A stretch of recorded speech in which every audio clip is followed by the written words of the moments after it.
The cars begin to roll out from pit road and onto the high banks of Michigan International Speedway. There is Davey Allison. He's the pole sitter, but had a few problems getting the car started, and he's going to have to catch up to his assigned starting position right behind the pace car.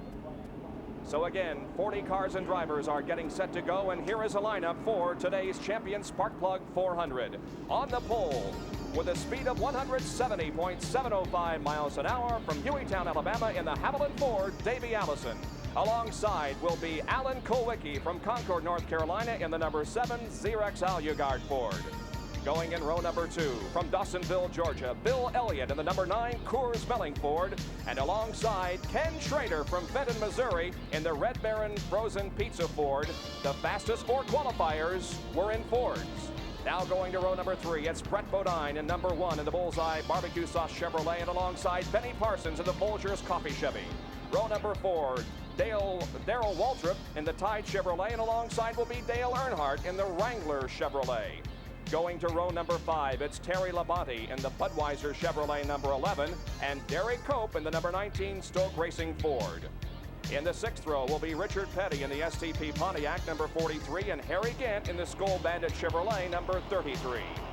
In row number 7, it's Rick Wilson carrying one of our in-car cameras in the Kodak Film Oldsmobile, and then Lake Speed in the Winds Oldsmobile.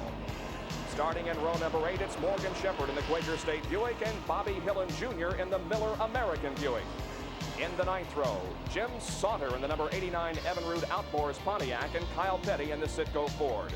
Going to row number 10, it's Bobby Allison and last week's winner, Rusty Wallace. Row number 11, Sterling Marlin and Jeff Bodine. Starting in row number 12, Phil Parsons and Rodney Combs. The 13th row, Tim Richmond and Ken Reagan. In the 14th row, Ricky Rudd and Michael Waltrip. Row number 15 consists of Dave Marcus and Neil Bonnet. Buddy Baker and Cale Yarborough make up row number 16, while Buddy Arrington and Dave Simcoe are in the 17th row. Row number 18, it's J.D. McDuffie and Jimmy Means. In the 19th row, Dale Jarrett and Charlie Rudo, and in the 20th row, it's Bobby Waywack and Greg Sachs. So those are the 40 starters that are now going through the tri-oval, getting set to start this race. And there is a look at Cale Yarborough, and he also carries one of our in-car cameras today. As we look at Yarborough, Bob, he is one of those people starting behind 20th position, start position. And what's so significant about that, Winston Cup racing has become so competitive. No one has ever started from worse than 10th at MIS and won. Jeff Bodine, Phil Parsons, Tim Richmond, Ricky Rudd, Michael Waltrip, Neil Bonnet, Buddy Baker, Cale Yarborough, all those people starting behind 20th start position. And Rick Wilson will carry our other in-car camera. He's getting the goggles adjusted, getting set to go. He starts from row number 13. And alongside him will be Lake Speed, and just ahead of him, the STP Pontiac, driven by Richard Petty. Some surprises, yes, in the top 10, top 20 in qualifying, but the racing has become so close, particularly in 1986 and 1987, that you can't call Kulwicki a big surprise up front. You certainly can't call Benny Parsons surprising on the performance of Derek Cope the last time here at MIS. That too is not a surprise. They are all up into the top 10. Derek Cope, of course, was the second quickest qualifier in the race earlier this year here at Michigan. Today he qualifies for the 10th position with a 168.634 mile an hour lap. Well, the field is in the northern banking of Michigan International Speedway, about to come through the tri-oval, and hopefully to receive the green flag from NASCAR official starter Harold Kinder. Here comes the field, beginning to pick up speed just a little bit. It's Davey Allison and Alan Kulwicki as the crowd rises to its feet, begins to cheer, and the green flag is out. Here we go, 400 miles. The Champion Sparkplug 400 is underway.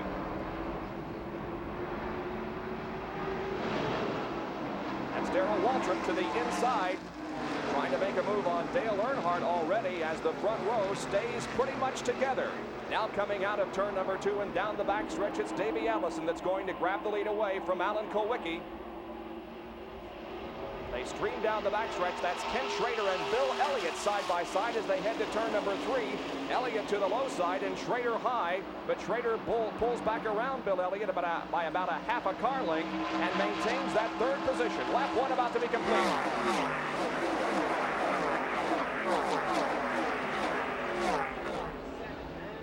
It is Davey Allison, followed by Alan Kowicki, and then Schrader and Elliott battling. Wins most often here at MIS have come from 1st and 4th. Look at the entire field. We've completed 2 miles, and they're still 2 and 3, almost even 4 abreast. The pole sitter, of course, Davey Allison. The 4th starter, Ken Schrader. And I will also tell you that yesterday afternoon, Saturday in the final practice session, the man visibly having the best day is Darrell Waltrip. And look at the field staying bunched together as we're about to complete lap number 2. The best race there involves Dale Earnhardt and Bill Elliott as they go side by side now for that 4th spot. Schrader has grabbed 3rd, but look at the 4 abreast racing through the tri-oval. Derek Cope has thrust himself. He's on the right-hand side of your screen, the low side of the racetrack. Look at Derek Cope in that blue and white Ford number 19, the West Coast racer. Is he for real? The early performance would suggest yes, as Waltrip gets out of the groove and loses 2-3 positions. Now the real battle involves Brett Bodine in that red number 1, Dale Earnhardt, that's Richard Petty in 43, and of course Terry Labonte in number 11. They're really slugging it out here in the opening laps. 2 miles around the tri-oval here at the Michigan International Speedway.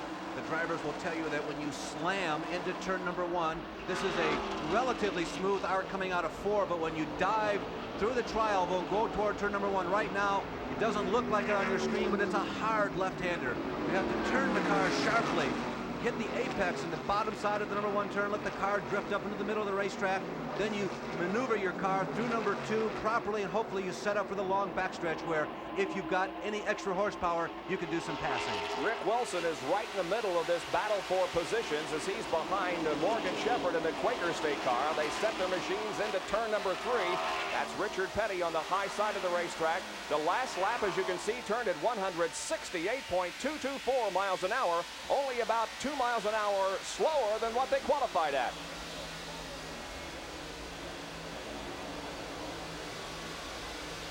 There you can see Benny Parsons and Rusty Wallace, last week's winner, moving around as they're now in turn number 1.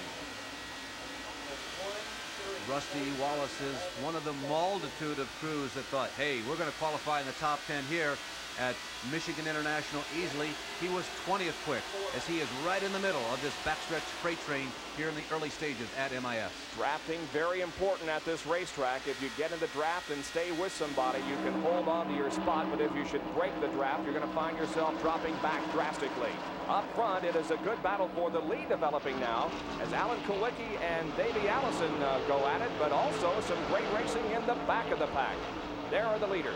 The Fords were strong here all weekend long. They occupied the first 4 positions in qualifying, and they remain up top. There is Alan Kowicki running in second in that Xerox number 7, and Alan Kowicki is having one of his better runs of the 1987 season. And I don't refer to this race alone. The last month has been a good one for a young racer from Wisconsin. Strong performance on the super speedway at Pocono not too long ago, and it looks like that Allen is sneaking right up on Davey in the corners.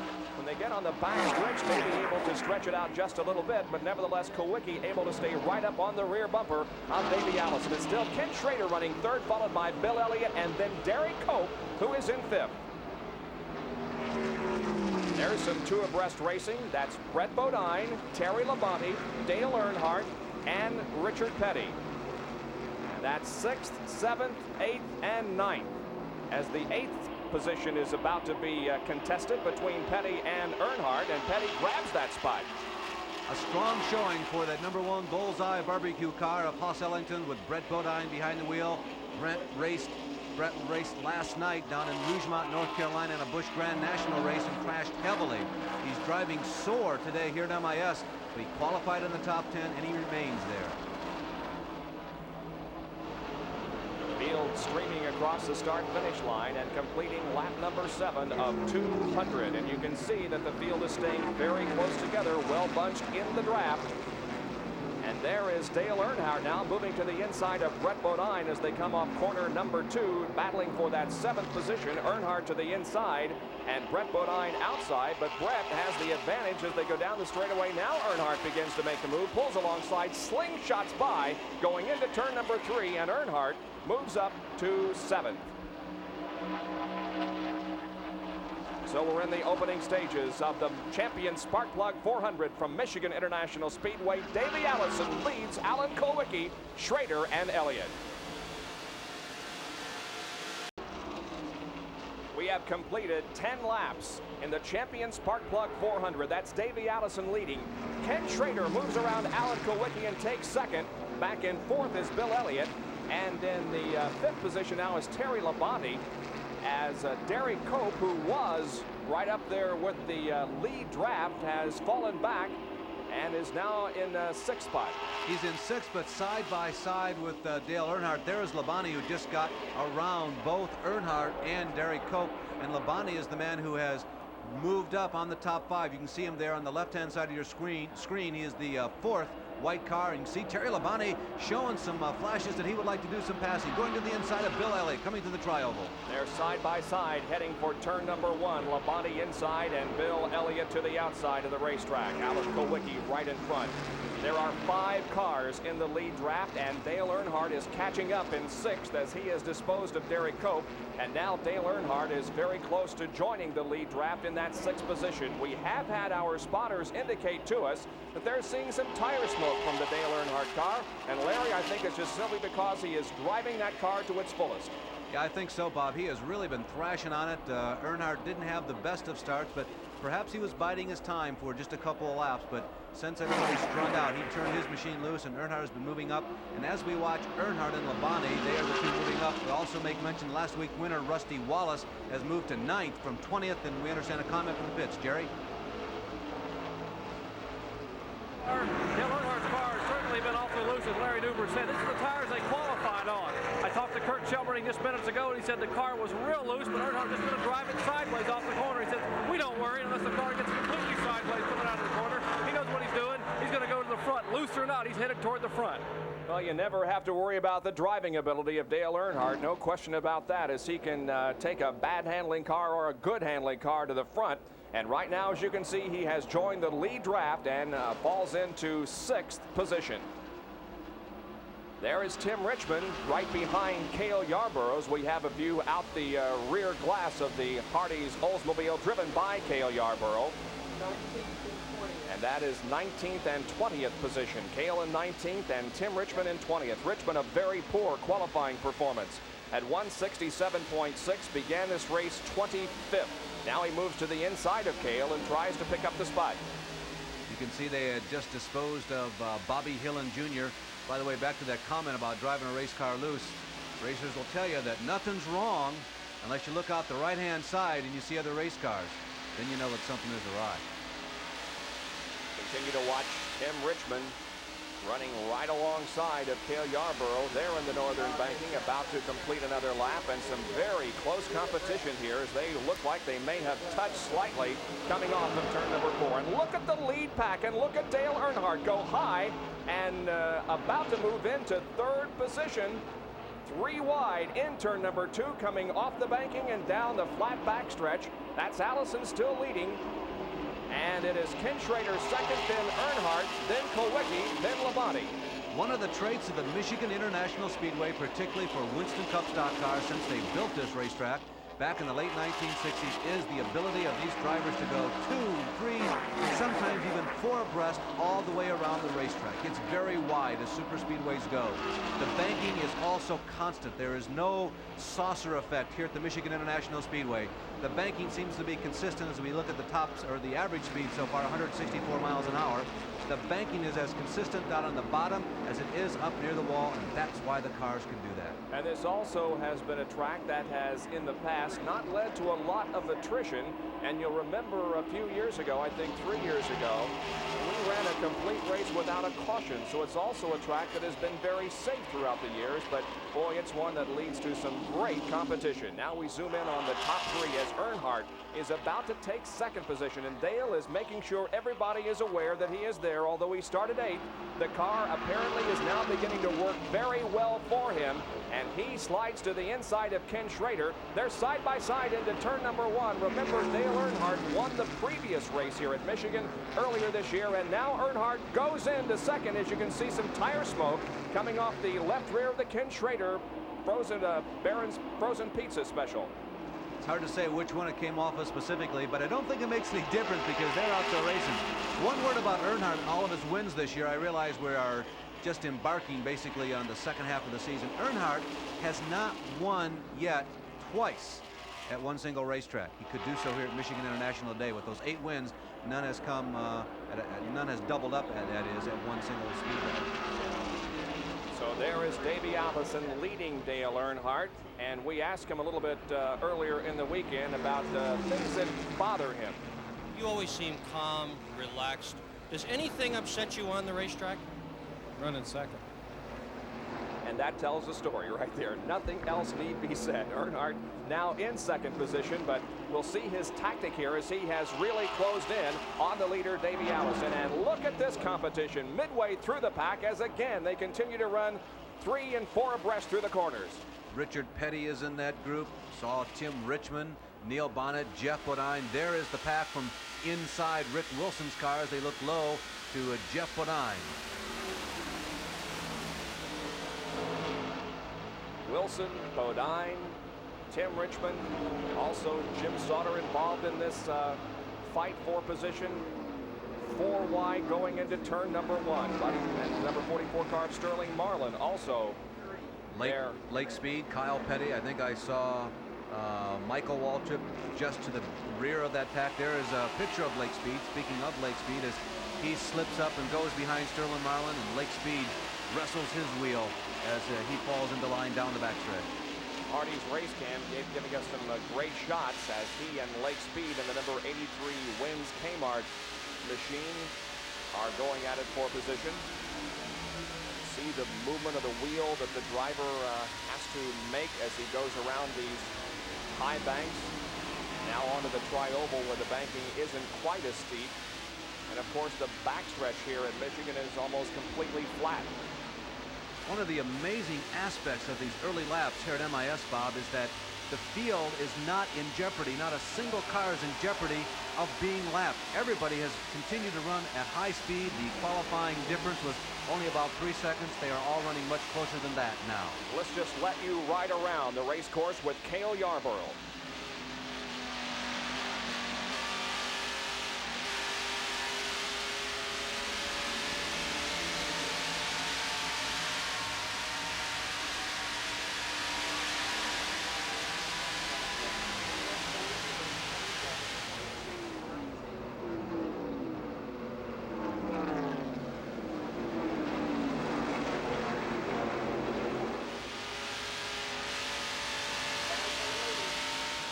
A battle for the lead on the backstretch, and Dale Earnhardt has gone in the lead, passing Davey Allison, and Terry Labonte has moved to third. Now Labonte on the high side. Let's see if he can take over that second position. An outstanding performance in the early going for Dale Earnhardt, who started this race in 8th, caught up with the lead draft, and now has positioned himself at the front.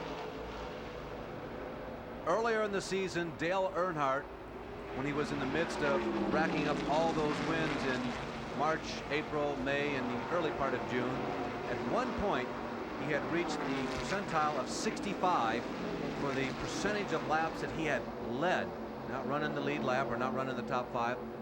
Take another look at this pass on Dale. It was just a classic MIS pass. He kept the momentum up as he went around turn number 1, number 2, which sets you up for the backstretch.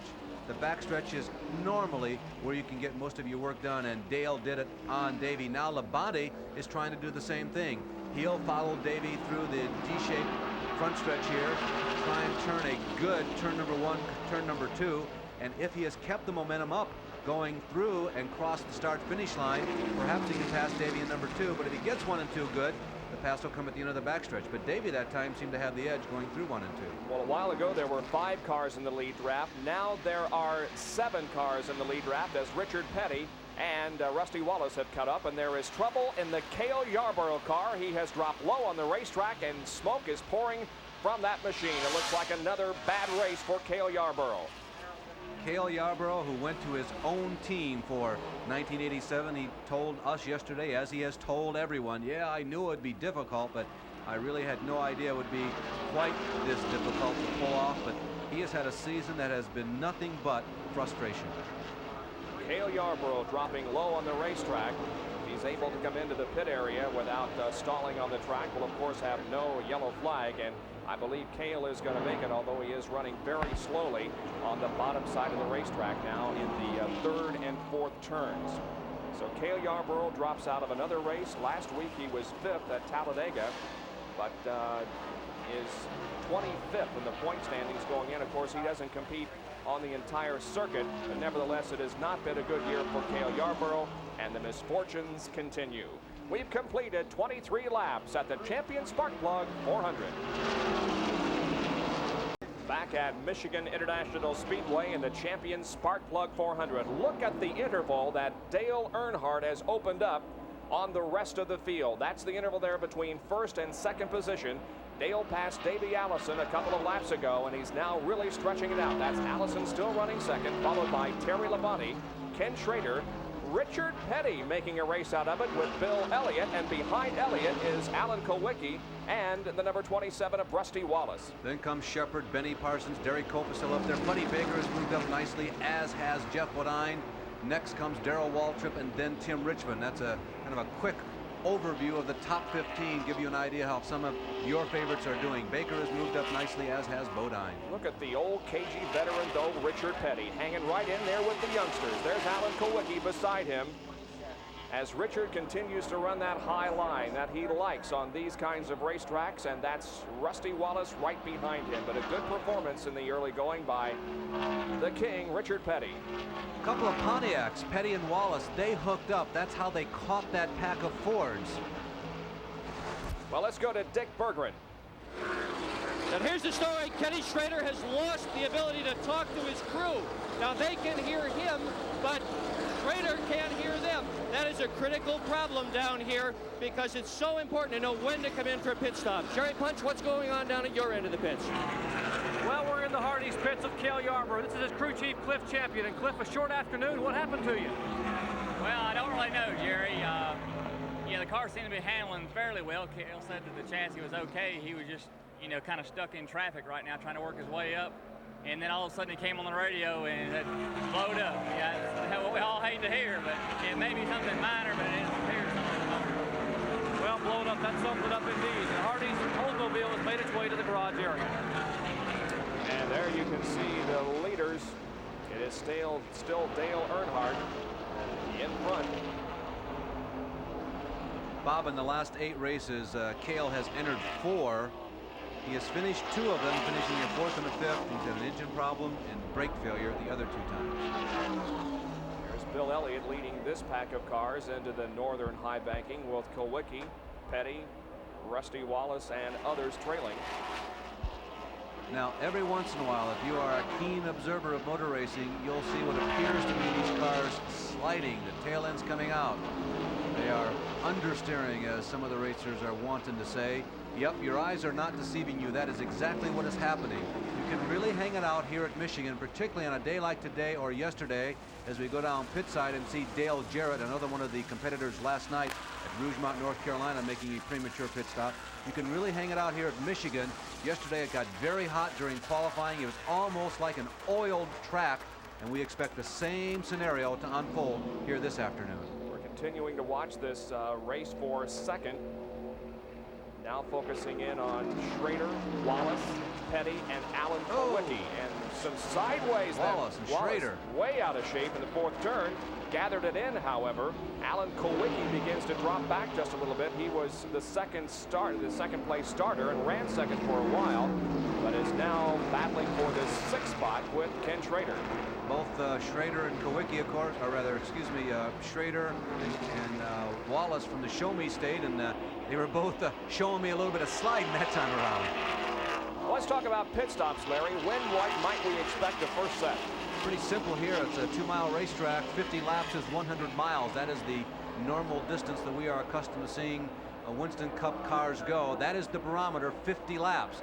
And on the backside, the window that is critical near the end of the race would be lap 150. Those who pit before that are probably going to have to stop one extra time. If anybody can stretch it past 150, they should be able to go the distance. Last lap, this was the action into turn number 4 as Rusty Wallace is the so-called meat in the sandwich and gets a little bit out of shape. A couple of things going on. First of all, Richard Petty was maintaining his line, and because Rusty and Kenny found themselves 3 abreast, that lane got very narrow. So it was one situation where Petty was maintaining his line. The other one was the draft was disrupting a little bit what's going on with the cars behind. 3rd, 4th, 5th, 6th, and 7th here as the leader continues to be Dale Earnhardt, and there is Davey Allison running second, but then it's Labonte, Wallace, Petty, Bill Elliott, and Alan Kulwicki. Last week at Watkins Glen, those of you that were with us saw wholesale pit stops, and staying on the lead lap was of extreme importance, but it was not a disadvantage to slip significantly behind. Here at MIS, it might be a big disadvantage. The average speed is now 163, almost 164 miles an hour. Bob told you earlier, it's very common to have few caution flags, perhaps as few as 3 or 4. And if you're not careful here at MIS, once you get into a period of the race like this where it's been green for so long, you might find yourself getting lapped and ending whatever chances you might have to win this race. So the low number of yellow flags can really play a role in the outcome here at Michigan. Dale Earnhardt has just absolutely taken off and is leaving everyone in his wake. He's up to a 3.5-second lead now over Davey Allison and the others. And here is that second place car driven by Allison. They move to the high side and pass Dave Simcoe, one of the slower cars on the racetrack. But Terry Labonte and Rusty Wallace are hooked up in a draft with Davey Allison as they go into the backstretch. Simcoe is from nearby Clarkston, Michigan, one of the home staters, almost the home area drivers that competing here at MIS. We have a car spinning down the backstretch and picking up a whole bunch of dust. That is the 04 car of Charlie Rudolph. The Sunoco Chevrolet has spun off the racetrack to the inside. Doesn't appear as if he has hit anything. He's managed to keep it away from the inside guardrail. However, Charlie is off course, has the car running, however, and is going to be pushing it, or rather driving it back onto the racetrack. But nevertheless, the first yellow of the afternoon comes out as Dale Earnhardt will charge toward the finish line and maintain that first position. Rudolph, of course, is a man who's had most of his experience in the last 5 years running the modifieds out east. Landed a nice sponsorship with the Sunoco people. This is the same Sunoco that used to adorn Roger Penske cars. And pit stops are being made as Earnhardt comes in. We're on lap number 34, so it's a little early, but nevertheless, every driver, or at least every leader, is taking advantage of this yellow flag situation to get some new tires and some fuel. Down to the pit area. Dale Earnhardt of the Wrangler Chevrolet in for right side tires. Probably these crews will change all 4 tires under the first caution of the afternoon.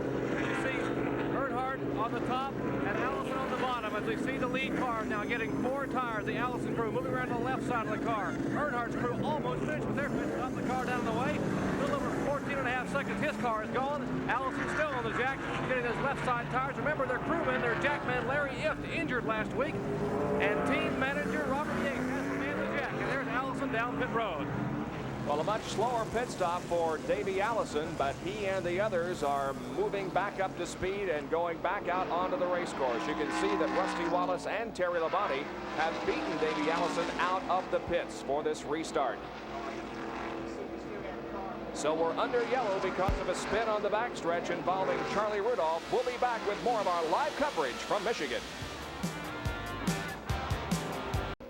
Well, Well, this round of pit stops will really shuffle the standings. Everybody has come in. There was no pattern to people running up front, getting in first, getting out first. You're going to see a lot of changes when we give you the lineup as it now is. Well, Rusty Wallace had a good pit stop and is third in line behind the pace car. Let's see if we can reach Rusty by our in-car radio to see how things are going for him. Rusty, this is Larry Nuber up in the ESPN booth. Do you have a reading on us? Yeah, I do. Go ahead, Larry. Well, things don't look quite as strong as they did for you last week at Watkins Glen, but do you feel like you're still very much in the hunt? Oh, yeah. You know, I think it's a lot to say for the team to come from 20th up to 3rd. Kodiak Pontiac's running real good. These guys up here are just, I got my work cut out a little bit harder than I did last week. Now, did you make any changes on the car in this first pit stop, or have you basically kept what you started the race out with? No, we kept what we started the race out with. The car's a little loose, but I think I can drive it just a little bit faster with the rear end hung out a tad. It doesn't seem to be hurting me. Rusty, yesterday during qualifying, the track got very slippery. Same conditions today? It's got a little bit better, really. The times have slowed down to like 43.80s and 44.20s and stuff like that versus 42 flat for qualifying. So we've got more rubber in the track, and I don't know if the wind's died down any. It looks to be more of a crosswind instead of a tailwind into turn 3. So we're a little bit better off right now.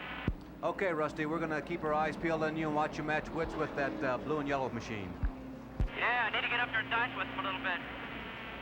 Well, Jerry Punch is in the pit of Tim Richmond, and Tim is still there. What's the problem, Jerry? Well, no problem exactly. They are changing the rear track bar in the Folgers Coffee Chevrolet. They came in a length the first time when they changed the right side tires. They brought him back in and changed left side tires. And the rear track bar has a lot to do with the handling of the car, the Panhard bar. And certainly they try to loosen the car up the car too tight. The looser it gets, the faster it'll go. We summarize the pit stops that have just occurred now. There is Earnhardt, who came in as the leader and comes out as the leader. Richard Petty, however, is already up to second. He went into the pits in 5th position and now is second behind the pace car. So he was really the one that gained the most, and Davey Allison lost the most. He went from 2nd to 5th, and the pace car has pulled off the racetrack as the field begins to accelerate off of corner number 4 into the tri-oval, and the green flag is waving. The racing resumes. Look at Rusty Wallace trying to split the difference and go between Richard Petty and another car to the bottom of the racetrack, and Rusty Wallace goes into second. And it has been a very good first 38 laps for Rusty Wallace. He started 20th in this event, but is already in second. He's, of course, coming off that outstanding and exciting win last weekend at Watkins Glen last Monday. Actually, we had it live for you. He came in and made a pit stop on the very last lap and still won the race. There is Allison trying to move up.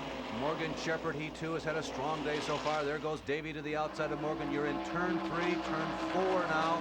That's Davey Allison right behind the green car of Morgan Shepherd. Larry McReynolds and crew has been fielding a fast car for Morgan Shepherd for the last month. They've been besieged with poor luck, but they are definitely one of the people who could pop up with a win any week now. And there is Bill Elliott back in the pack, doing battle with Buddy Baker. Also Neil Bonnet in there, but Baker and Elliott now almost getting together, and our in-car camera is right behind this. This is Rick Wilson's view of the goings-on out there.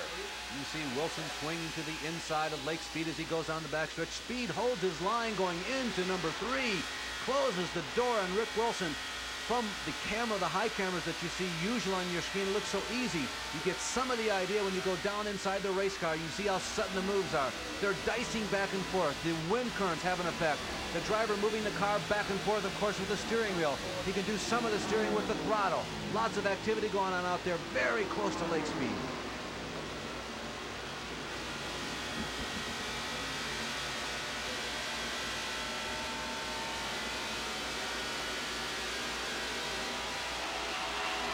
Sterling Marlin, do ahead. Benny Parsons, the green Folgers number 35 decaf car.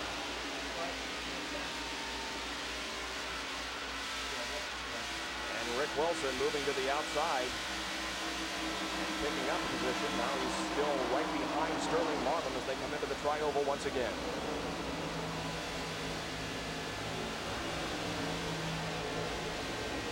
Now Rick looking to the inside. That's Jeff Bodine ahead of Sterling Marlin, but Rick Wilson falls into position going into turn number 1. Now he begins to move alongside once again.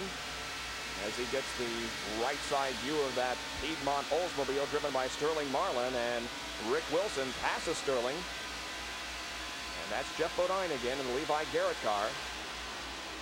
They try to make a move on him as they go out of turn number 2 and down the backstretch. This is how it looks from the outside. That is Marlin on the high side of the racetrack, and so is Benny Parsons, as Rick Wilson is to the low side. It's a pretty good battle there between Rick Wilson and Sterling Marlin.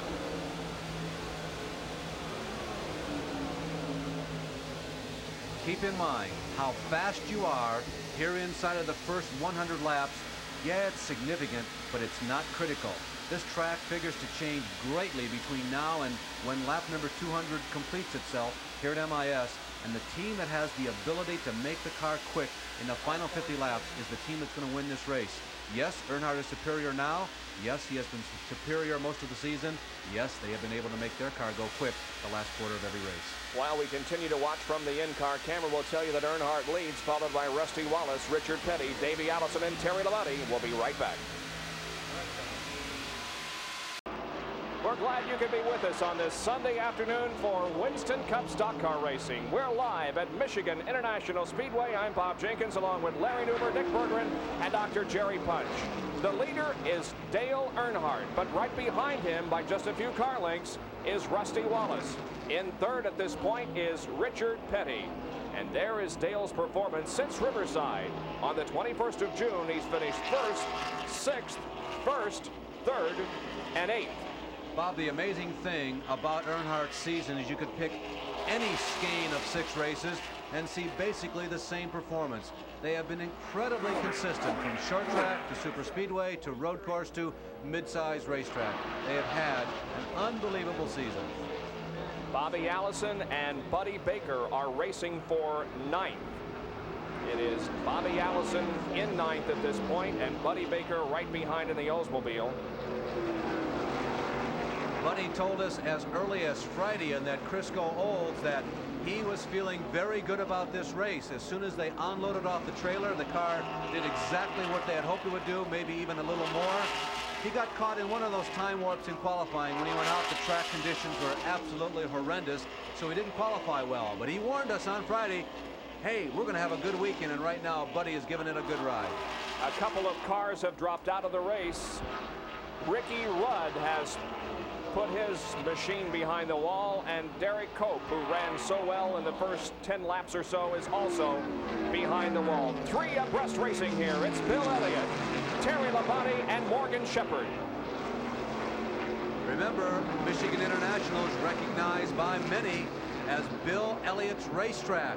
We are accustomed to seeing him run up front, not accustomed to seeing him fight for 5th. We're used to seeing him leading out here, but Bill Elliott is racing right now with Terry Labonte, still looking incredibly enough for that first win of 1987. Bill Elliott is 5th, Terry Labonte is 6th, Morgan Shepherd 7th, and Alan Kulwicki is 8th. Now Morgan Shepherd draws right alongside Terry Labonte as they complete one more lap. Morgan Shepherd and the Kenny Bernstein-owned Buick, sponsored by Quaker State. There is Alan Kulwicki, who's watching all of this. Good side-by-side racing here in turn number 2 down the backstretch. The top 25 cars, yes, 25 are still very much in it. Darrell Waltrip is running between 20th and 25th right now. There goes Alan Kulwicki down to the inside of Morgan Shepherd, and Terry Labonte, and Kulwicki picks up 2 positions, maybe. Terry Labonte says, no, it's not going to be that easy. I got the momentum. I got the RPMs. I'm up here in the banks. Watch me go across the start-finish line through the tri-oval. Labonte holds on. Boy, the rear of that car got very close to the outside wall as the car came off of corner number 4. But Terry Labonte is fighting desperately to stave off the challenge of Alan Kulwicki. Still side by side in the southern banking of this racetrack. But now Kulwicki pulls cleanly ahead and opens up about a car length. Let's see what happens to Terry Labonte. Labonte will go to the inside and move around just like Alan did on him last lap. Kulwicki now on the high line. It's side by side, door handle to door handle racing. Shepard sneaks up right on the rear bumper of Alan Kulwicki. Now Shepard dives down to the low side. As they cross the line, I believe that Shepard passed both of them just momentarily and now moves up on the racetrack and has passed both Labonte and Kulwicki. Looked like that Morgan was just waiting for the right opportunity. The good race drivers, they'll go to school on something like that. If Morgan Shepard was paying attention, he knows what his car is likely to do today, unless the car's conditions and its setting for the racetrack in 100 laps change dramatically. He knows that he can draft around 3 and 4, and under most conditions, he can slingshot by 2 competitors. Theoretically, Morgan could take the white flag in 3rd, still win the race. 6th, 7th, and 8th right here as Dale Earnhardt continues to set the pace, followed closely by Rusty Wallace. Back in just a moment. Once again, Dale Earnhardt is beginning to stretch out the lead just a little bit with about a second lead over Rusty Wallace. Richard Petty is 3rd, Davey Allison 4th, and Bill Elliott 5th at the end of 53 circuits. 6 through 10, Morgan Shepard, Terry Labonte, Alan Kulwicki, Bobby Allison in 9th, and Buddy Baker in 10th. But I'll tell you, the guy that impressed me most here in the opening stages has been Richard Petty. He's having a good day. We've mentioned several times he's having one of his better seasons. The King is comfortably seated in the top 3 here at Michigan International. This should be the kind of racetrack that really suits him. This is a NASCAR Speedway. He could probably drive this racetrack blindfolded if push came to shove. Richard Petty, in the wake of a good season, could have a good day. Of his 200 career wins, 55 have been on super speedways. His best finish this year so far has been a 2nd. That was on the high banks, however, a short track at Bristol, where we will be next Saturday night and Friday night for NASCAR racing. What's most important for Richard, Bob, right now is to pace himself, not the machine, himself. Fatigue should well be a factor. It may be a little more, a little less of a factor depending on the individual drivers. But it's a hot day. We are going to go 400 miles. Petty has to make certain that he's got the wind in his chest come down the last 20 laps. Back in 4th and 5th, Davey Allison, our pole sitter, and Bill Elliott, who is going for his 3rd consecutive win at this race. Now, Dale Earnhardt, of course, won the race here at Michigan earlier this year. But Bill Elliott has a streak of 2 going, looking for 3 in a row in this particular late summer event here at Michigan. By the way, Ricky Rudd, we told you he had pulled his Ford behind the wall. He is back in the race after some repairs in the garage area. Cale Yarborough is the all-time leading winning driver here at Michigan International with 8 wins. Bill Elliott is 2nd with 5. Joey Knuckles in a conference with some other crew members as they're talking about their man, Davey Allison, and what he is doing on the racetrack at the moment. Well, he's falling back just a little bit, but still very much in contention for this race, but he is not running in the lead draft at this point. You look down into the Davey Allison, Joey Knuckles pit. Think about pit stops, think about fuel mileage, going back into the pits. Joey Knuckles still under consultation. Gary Nelson said this week, you know, I got all the credit when Robert Yates was with me for the great fuel mileage that we used to get. Well, Robert Yates is now with Davey Allison and Joey Knuckles, and look who's getting that really outstanding fuel mileage. Yeah, it's the car that Robert is preparing the motors for. Once again, we go back up front to check on the leaders, and it is Dale Earnhardt still out in front. He's the car to the far left, and then Rusty Wallace. You can see the interval between 1st and 2nd, and the interval between 2nd and 3rd, Richard Petty. 60 laps completed out of 200 at the Champion Spark Plug 400 at Michigan International Speedway. There is the leader, Dale Earnhardt, as he speeds down the backstretch. A little bit of a race summary here as we have already completed a 4th of the race. Dale Earnhardt has led 37 of the 59 laps, about a 2nd advantage over Rusty. The average speed 148.57, slowed by only 1 caution. We've had 3 lead changes and 3 different car driver combinations that have led this event. 30 cars are on the lead lap. Well, it's a very warm and relatively humid day here in Michigan, and you know how warm it can get inside the cars as we continue to watch this scramble for the 4th position involving Davey Allison and Bill Elliott. And now Elliott goes around Davey Allison down the backstretch. That's the number 67 car of Buddy Arrington to the inside, but Elliott has now moved up one spot, passing Davey Allison. We talked about the warm and humid day and how it affects the drivers. Well, Dick Berggren is down in the pit area today wearing a cool suit. Dick, how does it feel? Well, Bob, it's really nice. I wish I'd had this thing at Dover earlier in the year when it was 110 degrees on pit road, but I'll take it here. Thermocore has built something different by way of cool suits. Instead of using a bucket of ice, they use a container of Freon. I've got one right here in a little bag. I've also got an adjuster in here so I can turn it up and down. I feel a little like the President of the United States, but there's my cool suit here, and there's Freon flowing through here, keeping me nice and cool, and I feel just great. I really do. I love this thing. Meanwhile, on pit road, we've got some interesting happenings. One of them is that Davey Allison's car, his crew says, is tightened up. That means he's understeering a bit in the turns. They say it's a result of the weather. Now, it's starting to overcast here a little bit, so that'll affect absolutely everybody. A while ago, I told you Ken Schrader had lost his radio. At a recent pit stop, they changed it. Schrader now has communications with his pits. All right, Dick, now how exactly does a car, the handling on the car, the understeering, go along with the fact that the weather conditions are changing? Well, Bob, weather really affects the way the car runs a great deal, particularly here at Michigan. Here in Michigan, when the cars go into the corner, there's a tendency for the back end to try to come out. When they're going through the corner, there's a tendency for them to push to understeer. So you've really got to be absolutely balanced. Now, as the sun comes out, it tends to accelerate the looseness of the car. As the clouds come in and it gets overcast or the temperature drops, it tends to accelerate the concept of pushing or understeering. So as the weather changes, each time the cars come in, the crews will make adjustments on them to try to compensate for the weather. Right now, we're riding with Rick Wilson, as right in front of him is the number 90 car of Ken Schrader. The Kodak race cam giving us some great shots. You can see there is a crack in Rick's windshield, caused by the fact that he's just going so fast and the wind pushing against the windshield has caused a crack in it. Picking up on Dick Berggren's conversation, also something as simple as clouds passing overhead can create those changing weather conditions to which he referred. It's not really a weather change condition as much as it is sometimes just cloud cover. Ken Schrader right alongside of Rick Wilson.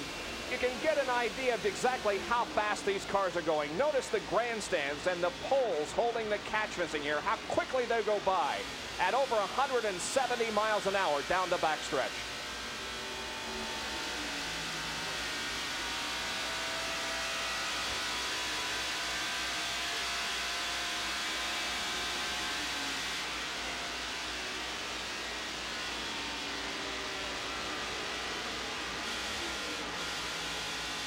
Bobby Wallach passed. He's one lap down. Swinging the camera around now and going to the front view that Rick Wilson has. Buddy Arrington to the left. Rick passes him cleanly into turn 2.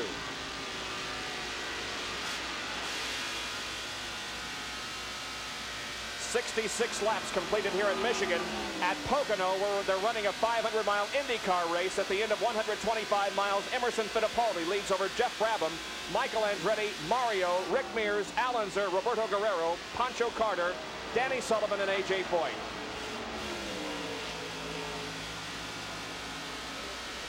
Brett Bodine on the racetrack in that Bullseye barbecue sauce #1. An excellent qualifying performance. He started 5th.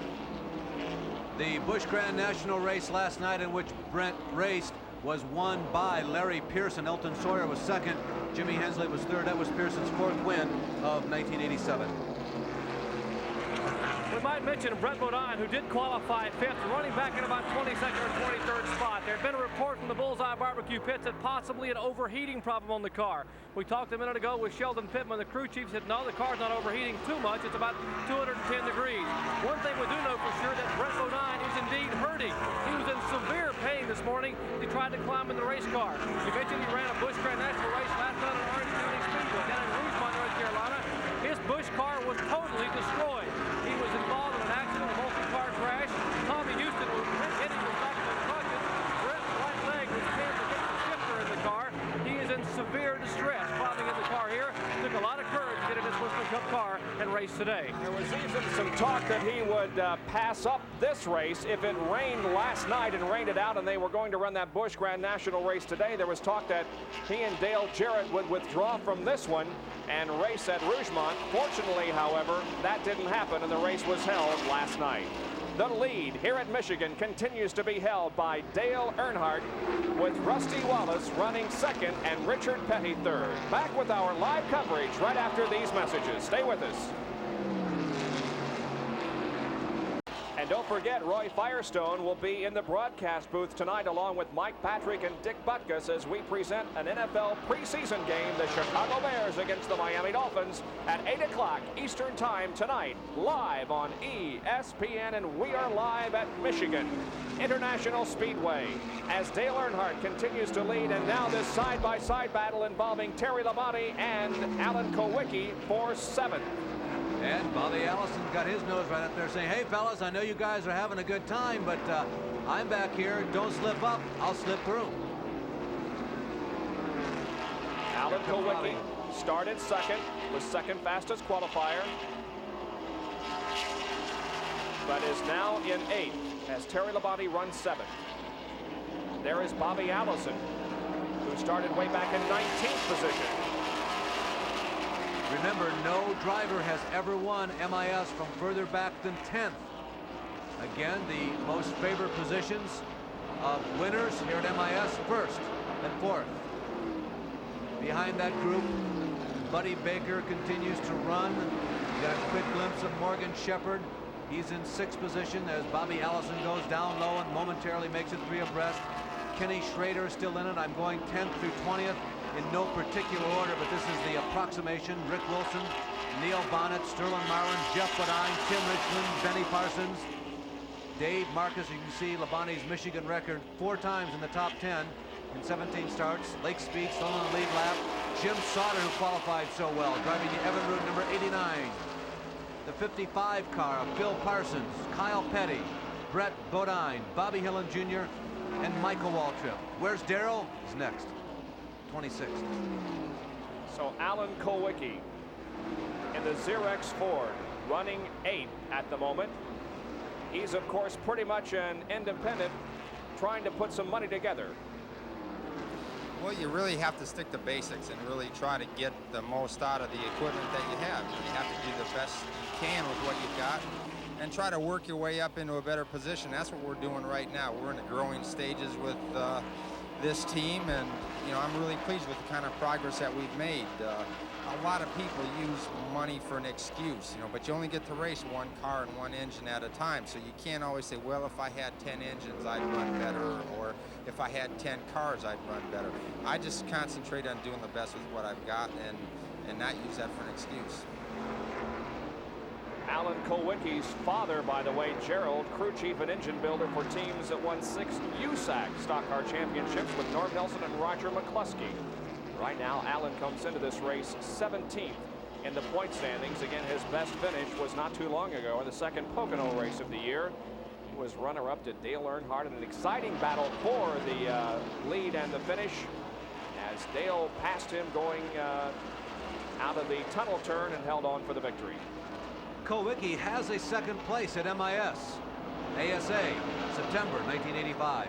And you know, Bob, people like Mike Eddy, Bob Seneker, Mark Martin for that matter, maybe some of the younger fellows who have come along, Tom Jones in recent years, Kulwicki is living their dream. This must give them tremendous incentive that, geez, maybe we're next. Maybe if we can take the time and provide the dedication, maybe this could be us in the next couple of seasons. You can see Allen's best 87 finish in Winston Cup racing. That rousing 2nd place at Pocono. He lost the lead and the win on the last lap going over the tunnel turn to Dale Earnhardt. Who else? Back up front, it is Dale Earnhardt. with an advantage over Rusty Wallace. Dale is threatening to run away with this race, although Rusty Wallace is certainly still within striking distance. 76 laps have been completed, about a 2-second lead for Dale Earnhardt. Now ESPN and NASCAR with a track fact.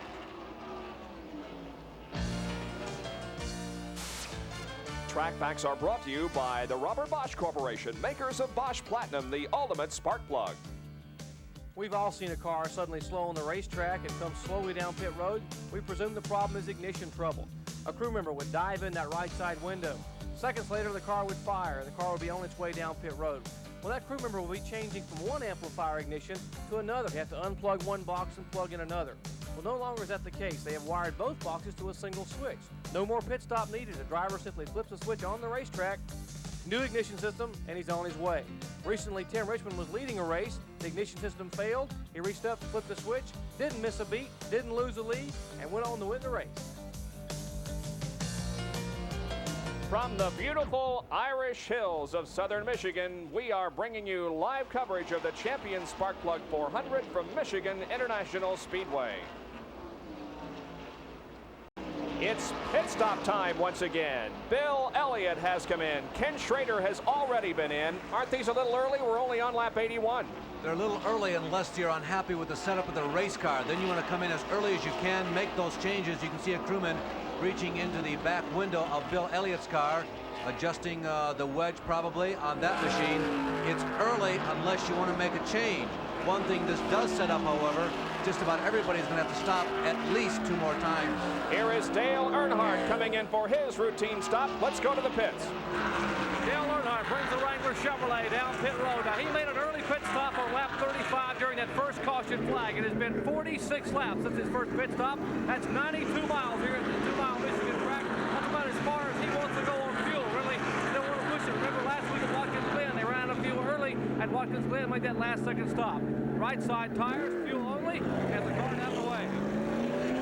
Jerry, it was a 14.1 second pit stop, an excellent performance. Now Richard Petty is in for a stop. He was running in third when the pit stops began. Others making theirs. Richard Petty squealing the tires and rolling back onto the racetrack. Others that are in include Michael Waltrip, Bobby Hillen, Buddy Baker, Lake Speed, and Brett Bodine.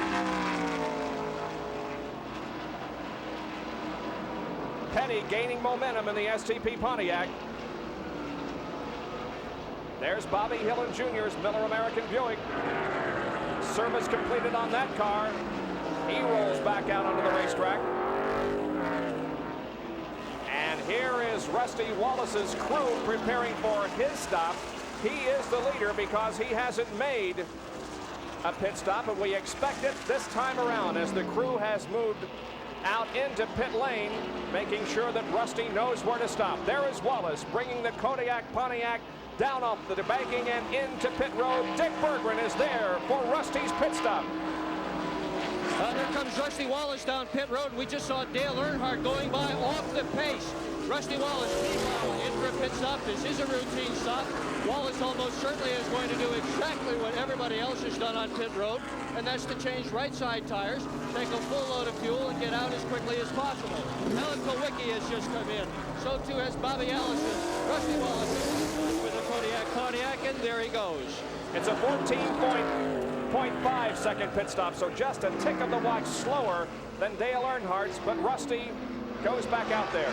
Dick mentioned he saw Earnhardt go by off the pace. He just came through the trial, but you can see some tire marks on the side of Jeff Bodine's car there in the pits. Earnhardt appeared to be up to speed this time, so not certain what it is that perhaps was spied from the pit area. Davey Allison was leading, but now here he comes in for a pit stop, and so does Terry Labonte. And the only one now among the leaders that has not come in for a stop, Morgan Shepherd. Jerry Punch. Well, Davey Allison brings the Haviland Ford to a halt. Remember, their first pit stop was a little longer than normal. Some of the crew members were hurt in that crash last week by the car holder. Robert Yates is manning the jack. Terry Labonte also in the Budweiser Chevrolet. Right side tires. The Haviland Ford out of the way. Let's go to Dick Berggren. Well, some of the cars have taken the left side tires, and that is just exactly what Labonte did. Now, one of the significant things about these pit stops is they will determine who is getting good fuel economy. Remember, last week, if you saw Watkins Glen, Labonte managed to go all the way around to the very tail end without running out of fuel. Waltrip is now in for fuel. Jerry, what's going on in the Waltrip pit? Well, left side tires for the Tide Chevrolet. Darrell Waltrip's crew. Jeff Hammond and him finishing the left side. Off the jack. Good pit stop for Waltrip. 14 and 4/10 seconds. There goes Darrell back out onto the race course. The leader was Morgan Shepherd, but he has come in now, and that means that everybody has made his second pit stop. And we now check the standings and find that Rusty Wallace is in the lead over Dale Earnhardt. Kyle Petty among the last to pit, but now the service on that Wood Brothers Ford completed.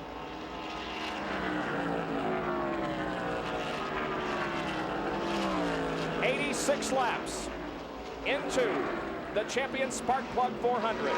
Rusty Wallace has grabbed the lead. Dale Earnhardt is second, and Richard Petty is third. So as far as the change of positions as a result of the pit stops, Petty stays in third, but first and second exchange positions.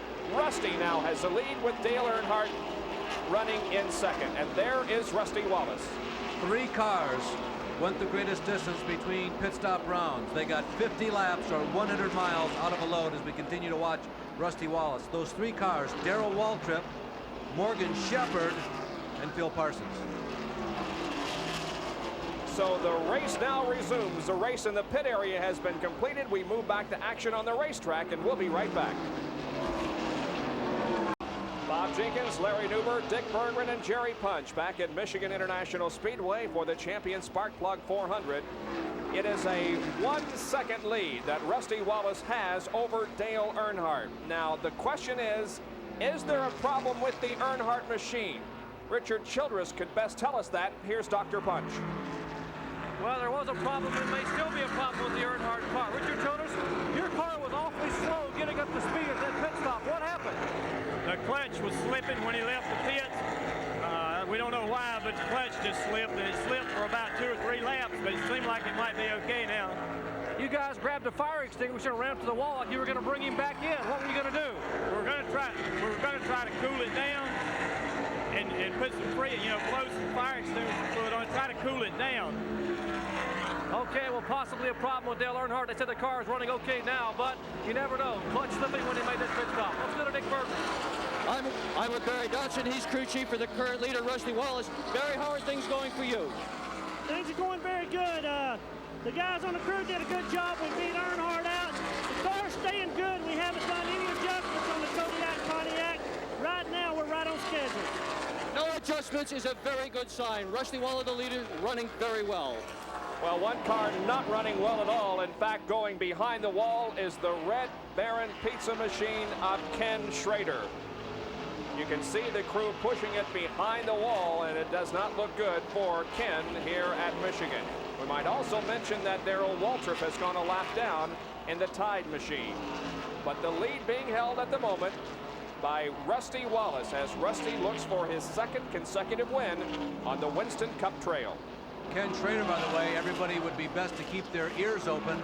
There are lots of conversations going around about Ken Schrader in 1988. He may be on the verge of making a significant announcement for next season. Here's the battle for 5th position. Right now, Davey Allison has it. However, Terry Labonte sneaks upon him in the 3rd and 4th turns. Well, let's summarize now the most recent set of pit stops. And we'll see, first of all, if Terry is able to pass Davey. They come into the tri-oval, and by just a fender, it is Labonte with a slight advantage as they cross the line. But now as they go into turn number 2, or rather number 1, Labonte has about a full car length on Davey Allison. And watch Morgan Shepherd. He has suddenly come out of nowhere to challenge Davey Allison. Bob, I missed 2 people on that list of car driver combinations that were able to go 50 laps in the last pit stop.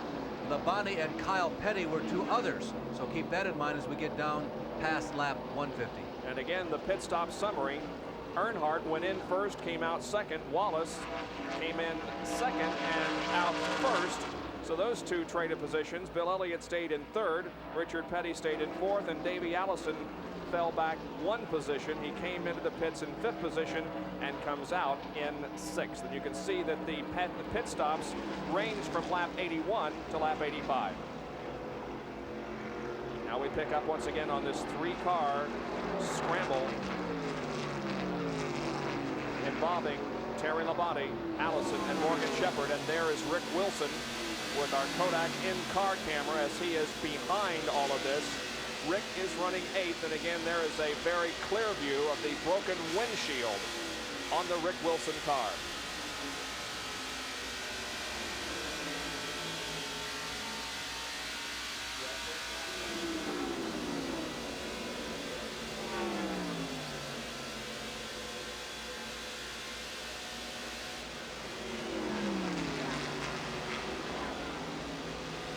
Rick appears to be catching Morgan Shepherd, Davey Allison, and Terry Labonte.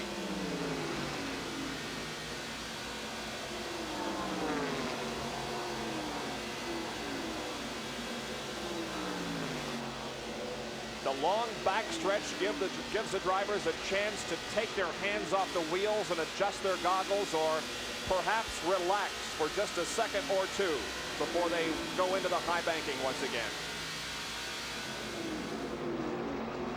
There is Dale Earnhardt on the high side of the racetrack as Darrell Waltrip is right behind Davey Allison, or rather the leader, Rusty Wallace. Darrell is 23rd, a lap down, would like to pass Rusty Wallace and get that lap back.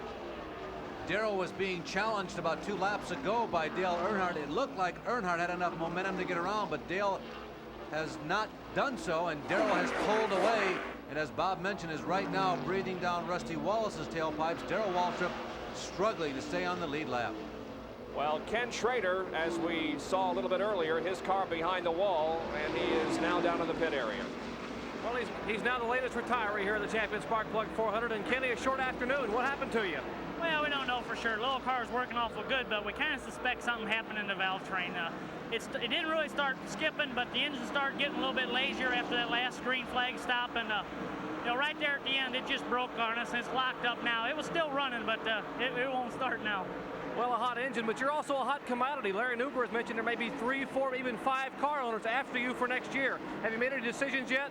Well, you know, we've got a lot of races to go yet this year, so we've talked to some people about next year, but we're not firmed up yet. The Junie Donlevy team with Red Bear and Frozen Pizza have been awful good to me, and you know, we're talking, but we're not firmed up yet. Well, Kenny Schrader out of it here, and Dale Earnhardt closing in on Rusty Wallace. Let's go back upstairs. Indeed he is. Between Rusty Wallace and Dale Earnhardt is Darrell Waltrip, but Dale unquestionably is closing in on the leader, Rusty Wallace. Now remember, Dale Earnhardt may have a clutch problem that would affect him coming in and out of the pits for his stops, but once he gets back up to speed, things are okay. Earnhardt now second, Elliott third, Richard Petty fourth, Davey Allison is fifth. Just past the halfway point in the Champion Spark Plug 400, Rusty Wallace is the leader and Dale Earnhardt is second. Now the car right behind Rusty Wallace is Darrell Waltrip. However, he is a lap down to the leaders. Now our Napa mid-race recap. Wallace led at the halfway point and had led 16 of the 100 laps, and his advantage on Dale Earnhardt was just 1 second. 22 cars are on the lead lap. We have had 5 different leaders and 7 lead changes. Only 1 caution period for a total of 4 laps. That was when Charlie Rudolph spun off the backstretch, but continued in the race. Out of competition, Cale Yarborough was the first to drop out, then Derek Cope, Dale Jarrett, Dave Marcus, and Jimmy Means. Also out, Charlie Rudolph, and the most recent to retire was Ken Schrader. So that's the way we are at the halfway point, and at the moment, Dale Earnhardt is lying just behind the leader, Rusty Wallace. By the way, the average speed at the halfway point was 154.872 miles an hour. Driver changes, Bob. Remember last year at this time, all kinds of rumors, plus all types of substantiations as to people leaving their current teams and going on to somewhere else looking for greener pastures. Earnhardt is finally getting underneath Darrell Waltrip. Remember that Darrell runs one lap down, and Darrell has been trying to get around the leader, that white car there, Rusty Wallace, the first white car, but now Darrell Waltrip goes a lap down to Dale Earnhardt, in addition to Rusty Wallace. That's Bobby Hillin Jr., of course, in the bottom.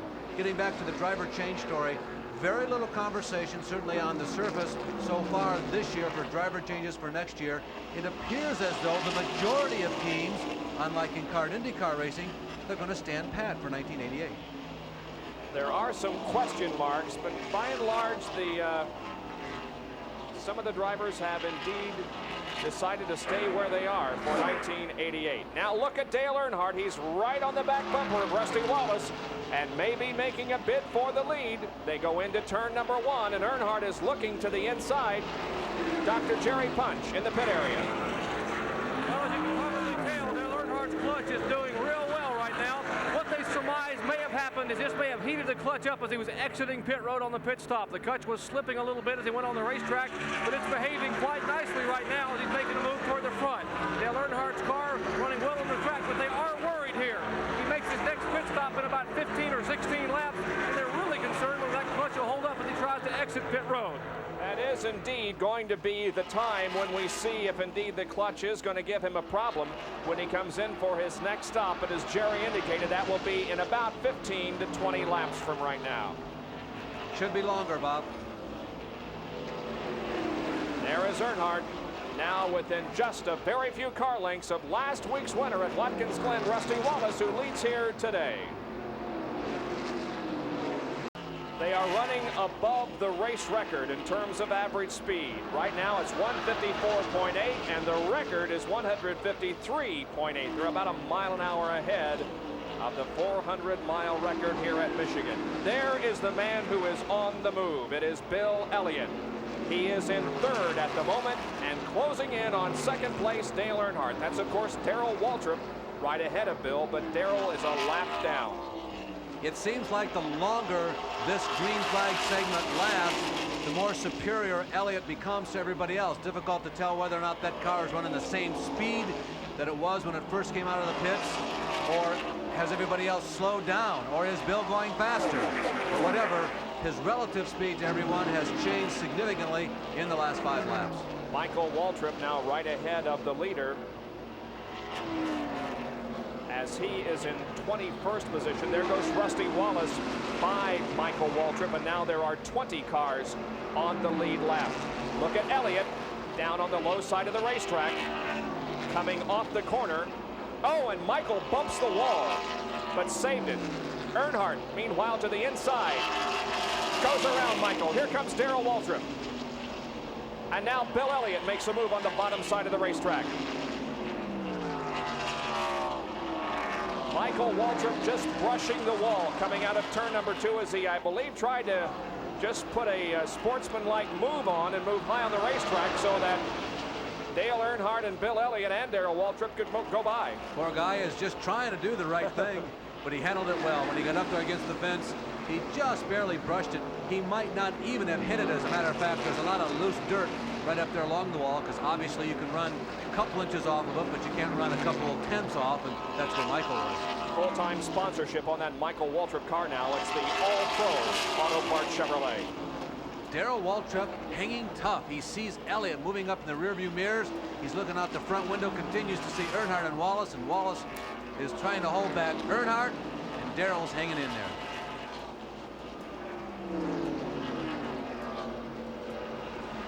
Bill Elliott down low on the racetrack going into turn number 1. Now disposing of Darrell Waltrip. Can this be the return of the Bill Elliott, Ernie Elliott wrench team with brother Dan also helping out in the pits? 2 years ago when we saw Bill Elliott run the top side of the racetrack, the middle, down in the bottom, sometimes on the apron, everybody felt that chassis and handling was the superiority they had in 1985. Fuel mileage could also be a factor for them today. They went less laps than most of the other leaders on the last stop. All right, let's go to Dr. Jerry Punch with an update on the weather conditions this afternoon. Well, not only is it hot on the racetrack, it's pretty warm here in the pits. You know, they were expecting it to be 92 to 94 degrees here at Michigan today with humidity about 70%. Well, it must be at least 100 degrees here in the pits. A lot of the crew members are drinking a lot of fluids, and we have a couple of towels here courtesy of the Wrangler crew, and we're trying to keep dry. We've gotten wet a few times, but we're drying off right now. One guy who's pretty cool all the way around is my colleague Dick Berger. Dick? Oh, and it feels great too, Jerry. It really does. I've just been through one container of Freon. I'm on my second Freon container now, and so far so good. Everything is working just fine. We're winding up for a great finish here at Michigan. Boy, Dick, we're going to have to reduce your paycheck here this weekend. You're spending time in the hammock and with the sunglasses on, and I just want you guys down there to know that Larry and I are very comfortable in an air-conditioned booth and watching from high above Michigan International. We're also watching a great battle for second position as Bill Elliott is set to challenge Dale Earnhardt. Rusty Wallace continues to hang on by a thread to the lead, but behind him are Dale Earnhardt and Bill Elliott. Moving around the number 70 car, J.D. McDuffie. The three of them have outdistanced themselves from the rest of the field. The man still very much in it, by the way, is Richard Petty. He's maybe 3-4 seconds behind, but Petty is running in fourth position. Terry Labonte is fifth, and Morgan Shepherd is in sixth. Seventh is Davey Allison. Eighth is the number 4 car of Rick Wilson. Ninth is Tim Richmond, and 10th is Bobby Allison. With 116 of 200 laps completed, the lead is held by Rusty Wallace. Moving into second position now, Bill Elliott, and third is Dale Earnhardt, and this is how Bill took second. You can see Elliott on the inside of Dale as they go through turns 1 and 2 down the backstretch. Bill trying to draft by Dale as they go down that long flat back straightaway. Then they go into number 3 and 4. They both got a little squirrely as they went through that turn, but they survived. No contact between the two of them, and Bill Elliott moved past Dale Earnhardt to second.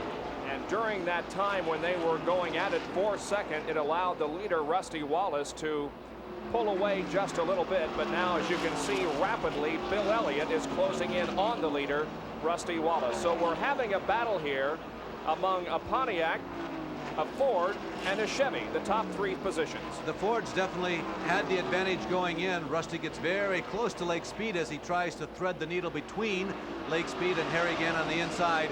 Harry, by the way, having yet another miserable day. There were 10 Fords in today's starting lineup of 40 cars. The first 4 qualifiers were Fords. There were 16 Chevys, so they outnumbered the Fords. 6 Oldsmobiles, just 3 Buicks, the Morgan Shepherd, Bobby Hillin Jr., Bobby Allison cars, and 5 Pontiacs, Petty, Sauter, Rusty Wallace, J.D. McDuffie, and Greg Sachs. So the Pontiacs, considering there were only 5 of them, 2 of them running in the first 4, are doing quite nicely, thank you. And with Lake Speed going a lap down, we now have 19 cars on the lead lap. The last car on the lead lap is Sterling Marlin. He's running in 19th position. Back inside the Rick Wilson Kodak-sponsored car. Rick is 7th, and ahead of him is Morgan Shepherd. And I believe that's Greg Sachs on the outside there that is being lapped.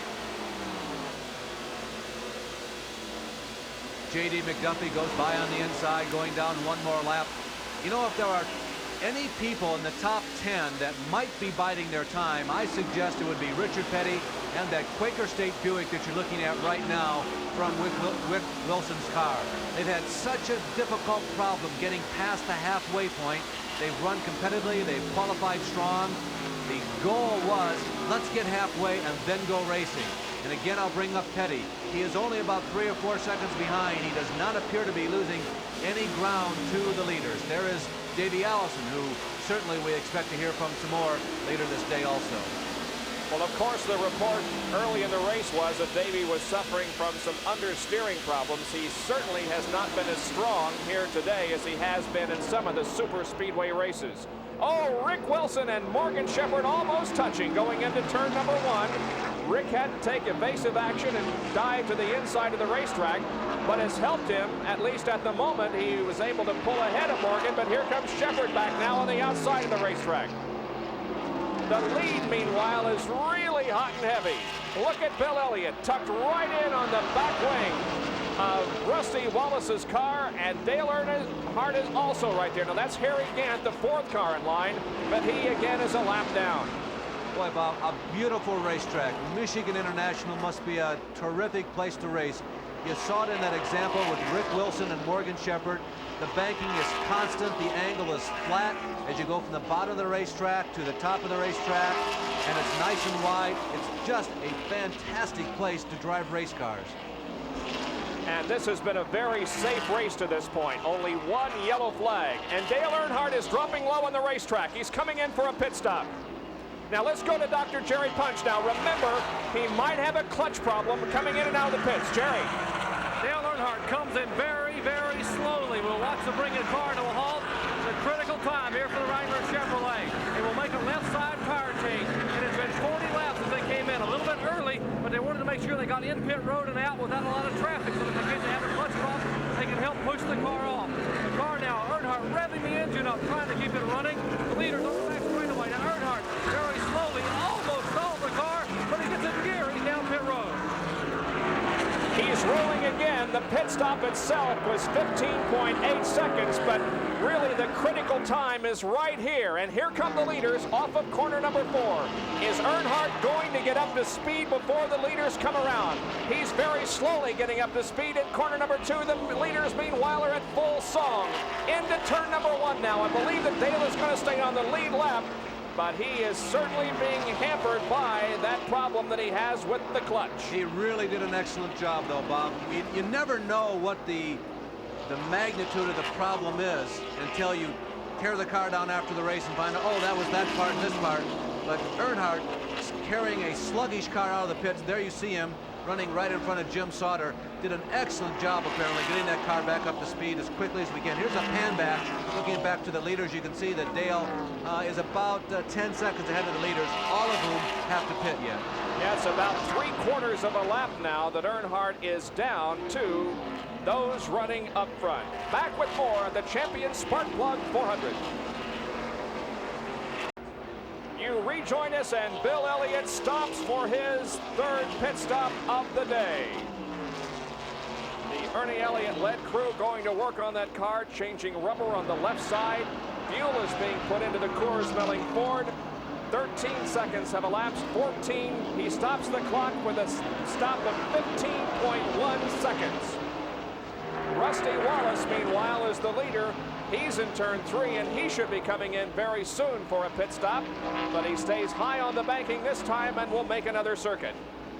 Bob, the other interesting thing about Bill Elliott's pit stop, as he worked up to speed, Dale Earnhardt came around. Dale Earnhardt is about 30 or 40 car lengths, I would suggest about 5 seconds behind Bill Elliott. So Earnhardt lost about 5 seconds to Elliott in that exchange of pit stops. Remember, Earnhardt with a crippled race car. Well, we know that Dale Earnhardt came in a little bit sooner than everybody else because of the possibility of him experiencing clutch problems and being slow in and out of the pits. But perhaps is Elliott not getting as good a fuel mileage with that Ford? I'll tell you what, Bob, at this point now, with everybody coming in between lap 125 and 130, it does not make any difference. Everyone has to stop at least one more time. Nobody is in a situation where they have to cut it short. All bets are basically off as far as fuel mileage. This stop plus one more. We understand that at Pocono International Raceway in the running of the Quaker State 500 for Indy cars, Mario Andretti has crashed and reportedly broken his shoulder. We'll have more as information becomes available. There is Rusty down the backstretch. In the lead, Richard Petty, by the way, is running second right now as Barry Dotson and the Kodiak-led crew wait on Rusty Wallace. He's still, however, staying out there. He went 49 laps the last time, and if he's getting the same mileage, he can still go 5 or 6 more laps before he has to come in. Yellow flag, I believe. Yes, the yellow flag is coming out. What a break for Rusty Wallace. And wow. Richard Petty, for that matter, yes, because we talked about how strong Richard has been running, and he also is going to benefit from this yellow flag situation because neither Richard nor Rusty Wallace have pitted. The yellow comes out on lap number 130. We'll check to find out exactly why the yellow has come out. It's not for anything apparent to us here in the broadcast booth. Depending on track positioning now, Wallace and Petty have a chance at pitting and coming back out in the lead, but they're being hunkered down quite severely now as they go around 3 and 4. They're really being slowed down, so they are losing some time now. But what an advantage to make a pit stop under leisure conditions. Stand by for a lot of pit activity. Wallace, Petty, Waltrip, Gant, Bobby Hillin, Greg Sachs, others are in the pit. Here's Dick Berggren. And it is indeed a wonderful break for Rusty Wallace and also for Richard Petty, but not for the Elliott team. These guys will now be able to pick up 4 tires, and you can count on that. Get the car squared away, take their time under caution, and get out properly. Here's Richard Petty on the bottom of your screen getting left side tires. Rusty Wallace also getting left side tires. So far, these have been flawless pit stops. Davey Allison also in. Oh, Richard Petty out first. Petty and Wallace in a drag race down the straightaway. And it looks like that Richard may come out in the lead of this race. And by the way, Dale Earnhardt is in once again. He's getting fresh rubber on the right side of the Wrangler Chevrolet. There he is. Jerry Punch, are you down there? Yes, we are in the Earnhardt pit as Davey Allison moves by. Bill Elliott has had a 4-tire change. They are now working on the left side tires for Dale Earnhardt's car. Almost everyone will take on 4 tires during this caution flag. Now, can Earnhardt keep the car running? We hear him revving the engine very slowly. They almost got... Well, the other car moves out and away. A little bit of hesitation by Earnhardt. The car nearly stalled again here on pit road. And he's once again very slowly getting up to speed, leaving pit road. Not nearly as fast back out onto the racetrack as the others are. The field, meanwhile, the majority of the field is over in turn number 4, and several others are getting set to come in for a pit stop.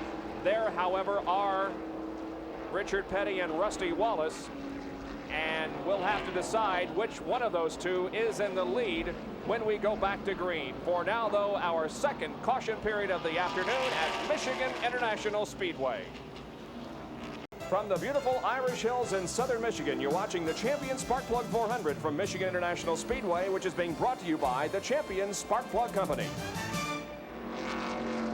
The yellow remains out, and Richard Petty is going to be shown as the leader of the race. Now, Bill Elliott and Dale Earnhardt did not lose a lap during this latest exchange of pit stops. There was a green pit stop made by both Elliott and Earnhardt, and a yellow flag stop made by Rusty Wallace and Richard Petty, but Bill and Dale remain on the lead lap. But Richard and Rusty come out on top, as we suggested could possibly happen depending upon track positioning. Well, let's think a little bit about past MIS performances among the drivers who are up front with 70 laps to go in this race. Rusty Wallace has only raced here 7 times in a Winston Cup stock car. He's been here 3 or 4 other times in an ASA car. He has finished in the top 5 once. The last 2 races, he's had a 6th and a 5th. Richard Petty, on the other hand, has raced 36 times and has finished in the top 5 19 times. Let's go to Dick Berggren and Terry Labonte. Well, here's a surprise. Terry Labonte is out of his car in the garage area. Everything had been working so well for you until just now. What happened, Terry? Well, the car had started vibrating about 10 or 15 laps ago, and we weren't sure exactly what it was. We were just going to wait and change 4 tires on the next stop. And what happened, it was the water pump, and it finally broke off, and all the parts came off, and lost oil pressure and messed the engine up. Okay, we've got a green flag on the speedway. Labonte is out for a while anyway. Terry, second in the Winston Cup point standings going into this race. The pit stop summary: Wallace in first position, out in second. Bill Elliott dropped 6 spots. He came in second, went out in 6th, and Dale Earnhardt really lost because he's all the way back to 11th. Richard Petty gained 3 positions, and Morgan Shepherd also gained 3 spots. So I guess you would say that Richard Petty really benefited by that caution period. By the way, it was for debris on the racetrack. The field lines up in their 2 abreast formation to receive the green flag and a restart of this 400-mile race, and the green will come out on lap number 133. Always interesting to see whose changes, who new whose new tires make a difference. Will there be some new front runners? Can Earnhardt come back up to the front? How strong is Morgan Shepherd? How strong is Richard Petty? As Petty and Wallace, I think they bump just a little bit as the green flag flutters. Well, Richard is not getting a good start at all. The green is out, but Richard drops back rather significantly. He's there in the middle of the pack with cars going by him on the outside and the inside. And Rusty Wallace, on the other hand, gets a tremendous start. He goes back into the lead, and right behind him is Darrell Waltrip as Darrell continues to try to struggle and get his lap back. 3 abreast racing. Now Richard is back up to full song, and alongside Bill Elliott. 3 abreast. Look at this. Tremendous.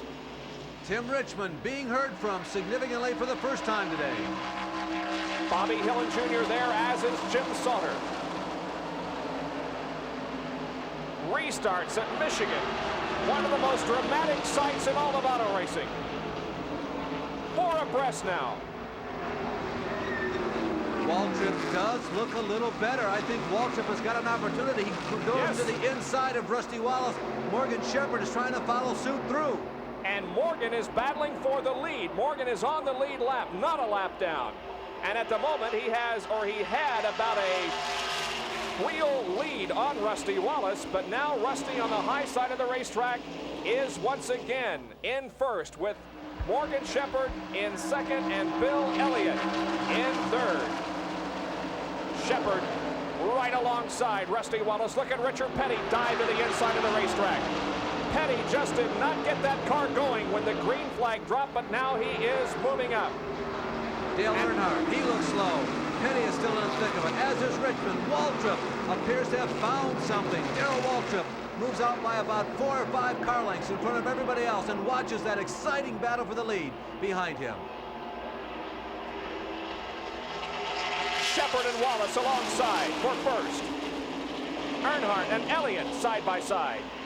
Then Richard Petty and Bobby Hillin side by side, and Tim Richmond is also right there. Now Morgan Shepherd again moves ahead of Rusty Wallace by about a fender. They cross the stripe, virtually side by side.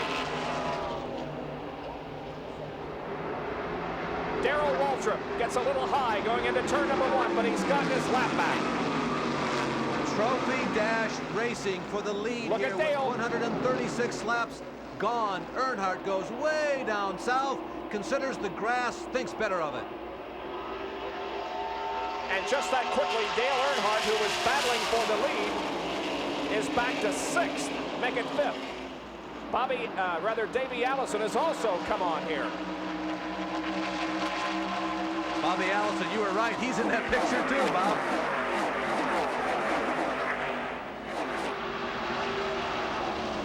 Everybody with full loads of fuel, everybody with fresh rubber, and the cars are enormously equal.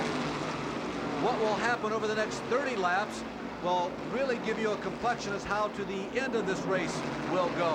As the cars lighten up with loads of fuel, some of the drivers will abuse their tires just a little more than others. Some of the setups of the cars are more perfect than the others. The tires will last a little longer on those machines. But right now, everybody is on even footing, and it shows. Rusty Wallace, followed by Bill Elliott, Morgan Shepherd, and Richard Petty here at Michigan. We'll be right back. Positions have changed since we left you. It is Bill Elliott now leading with Morgan Shepherd second and Davey Allison to third. Here's a replay of the action in turn 4. You can see Rusty is sideways right here. He tried to point the car down under Darrell Waltrip. He's trying to save it right now. You don't see it in your screen, but it's getting loose, and as he loosens the car as it moves back and forth, it loses RPMs, and Bill Elliott moves underneath him, followed by Morgan Shepherd. And Darrell Waltrip has been passed, so he goes a lap down once again. But into the lead, we have Bill Elliott. That is the 9th lead change of the day.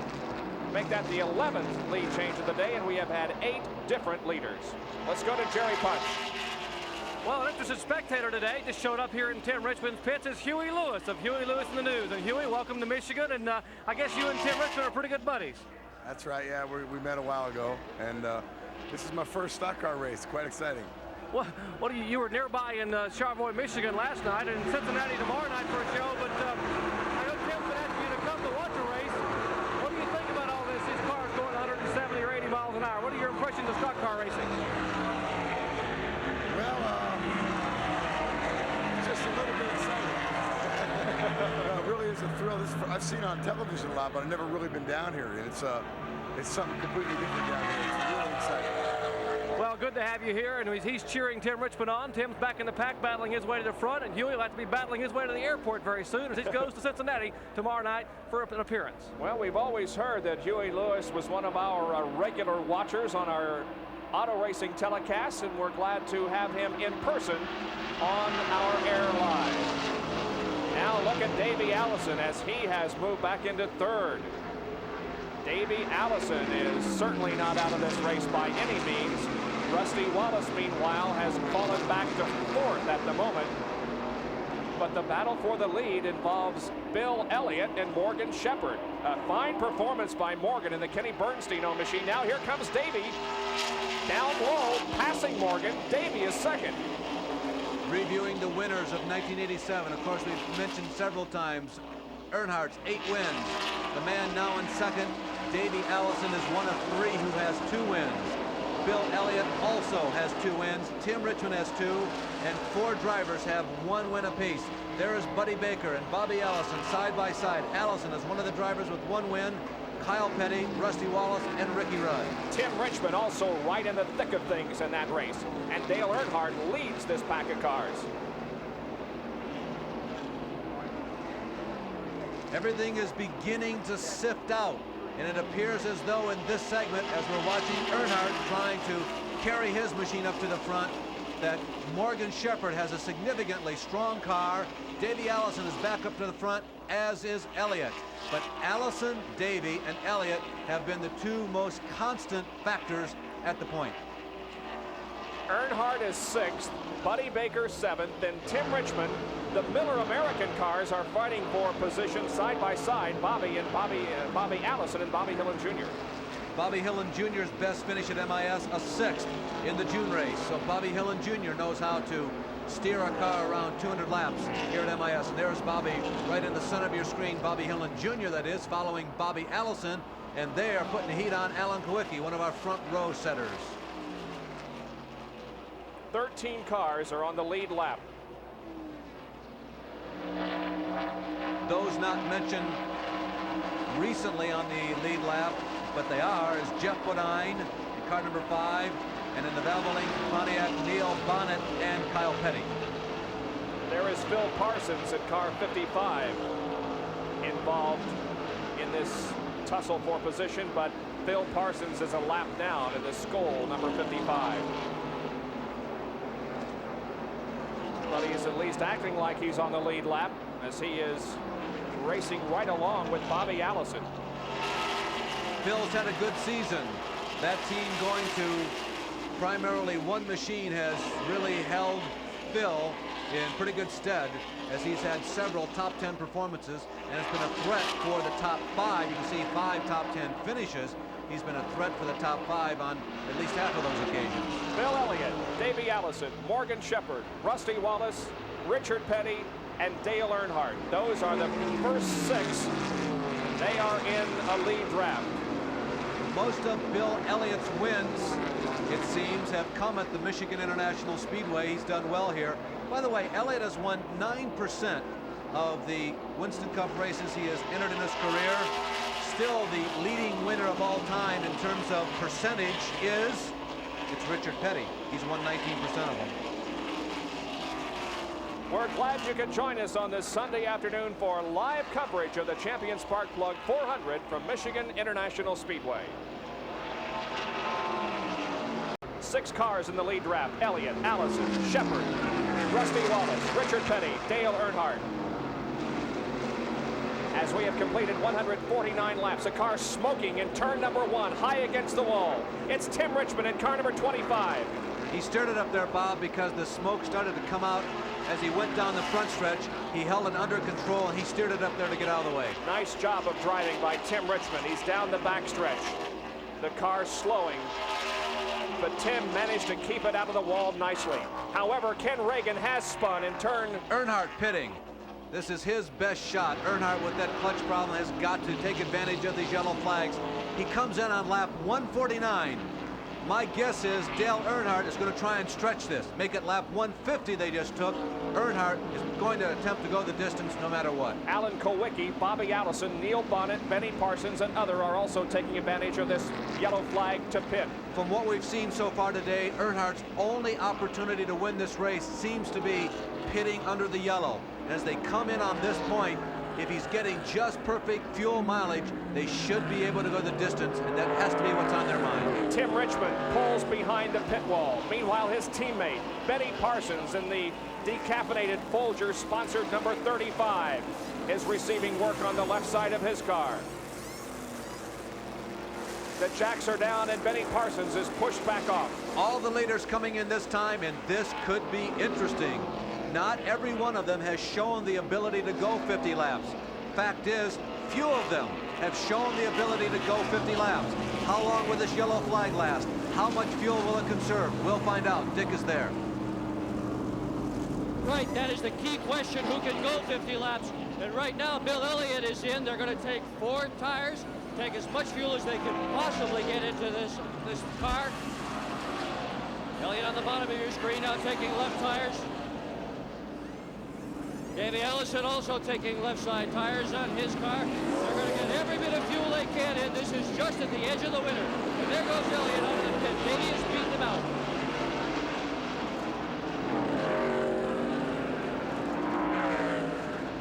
They scramble out of the pit road onto the racetrack, but Dale Earnhardt's car is still in. They have the hood up on it, and work being done on the right side of the engine compartment. Now the hood goes down. They try to buckle up that Chevy and get it underway once again. There he goes. But again, it's a slow takeoff for Dale Earnhardt. We've got 49 laps to go in this race. 49, and we're under yellow because of a spin by Ken Reagan in car number 77 in turn number 2. We'll be back after this. There's the reason for our third caution of the day. Ken Reagan spun and brushed the wall in turn number 2, between turns 1 and 2. Actually, Tim Richmond may have dumped some oil out there when his engine let go, and following was Ken Reagan, and he may have slid into the wall because of that. Let's go to Dick Berggren. Well, Bob, if anybody deserves the Courage Award here this afternoon, it surely is Ken Reagan. He's returning after a serious accident at Talladega in May in which he broke his leg. In fact, they put a steel pin the whole length of his thigh. Now, 2 years ago, at this exact same race, Ken Reagan returned from a serious broken neck suffered at Talladega. So he's really had his knocks, but he's out here and he's still trying. Meanwhile, down pit road, Jerry Punch has another story. Jerry?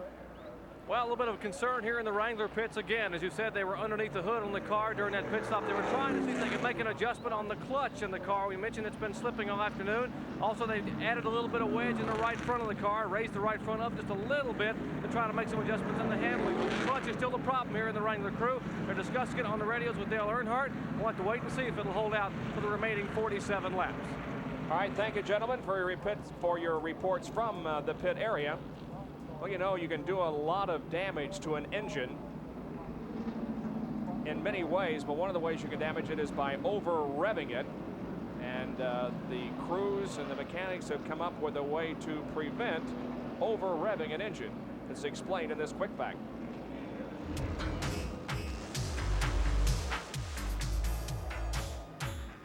Quick Facts are brought to you by New Quaker State with QSX. Keeps your engine cleaner to last longer. Many Winston Cup drivers have complained about over-revving their engines by missing a shift on a restart or leaving pit road. And what happens when they over-rev the engine? Well, they can snap off a valve or break a spring or even break a rod, explode the engine, and they're through for the day. Well, the Winston Cup engine builders have decided they can fix that by putting rev limiters on the cars. Let's show you what they're talking about. These small red boxes are rev limiters. They limit the amount of revolutions per minute that the engine will produce. They are hooked to the electronic ignition. They will sense through this ignition the number of RPMs the engine turns. You can implant a small chip in the back of the rev limiter to tell you how far you want the engine to go before it's limited. This chip here says 8,000 RPMs. Once you exceed 8,000, these limiters will cause an ignition short circuit, causing the engine to begin to sputter and miss. No longer will the engine run well, but it won't over rev, and therefore you won't break a rod or possibly break a spring or snap off a valve. And as the yellow stays out, Bobby Allison and Neil Bonnet pitted on lap 150, and everybody else pitted on lap 151. That means that Bobby is the leader of the race, Neil Bonnet is second, and Richard Petty is third, as the yellow stays out because of a spin and a brush with the wall in turn 2 by Ken Reagan. We'll be back at Michigan right after this. Bob Jenkins, Larry Newber, Jerry Punch, and Dick Berggren back at Michigan International Speedway. Pit stops have been completed. We'll show you the summary of how things went during those stops. Elliott came in first, came out in sixth. Davey Allison really made a nice jump, or rather move backward from second to sixth. Morgan Shepherd went from third to seventh. Wallace from fourth to fifth.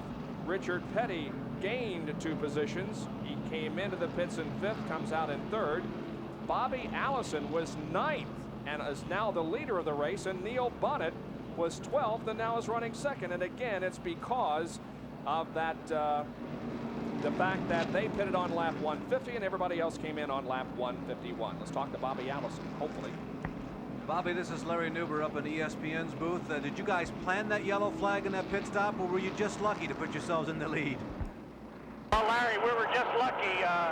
We had just gone in for rights, and we felt like, well, we had all 4 of the last caution. We felt like just rights would do it, and they got us back out in the lead. Bobby, what do you think your chances are now? You've watched the leaders for the last 15 or 20 green flag laps, seemingly unable to catch them. Do you think the fresh set of tires are going to keep you in the lead?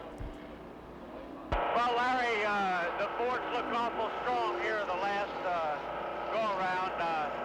We're running good, but it's going to be hard to hold them off. We really need those new Buick cylinder heads. We're trying to get NASCAR to approve. We understand the cool suit also went out on you. Is it unbearably hot in there? Well, it's pretty hot in here, Larry, but, you know, this is a cool hat by Thermocore. It's worked really good, but I think I've used up all of the Freon.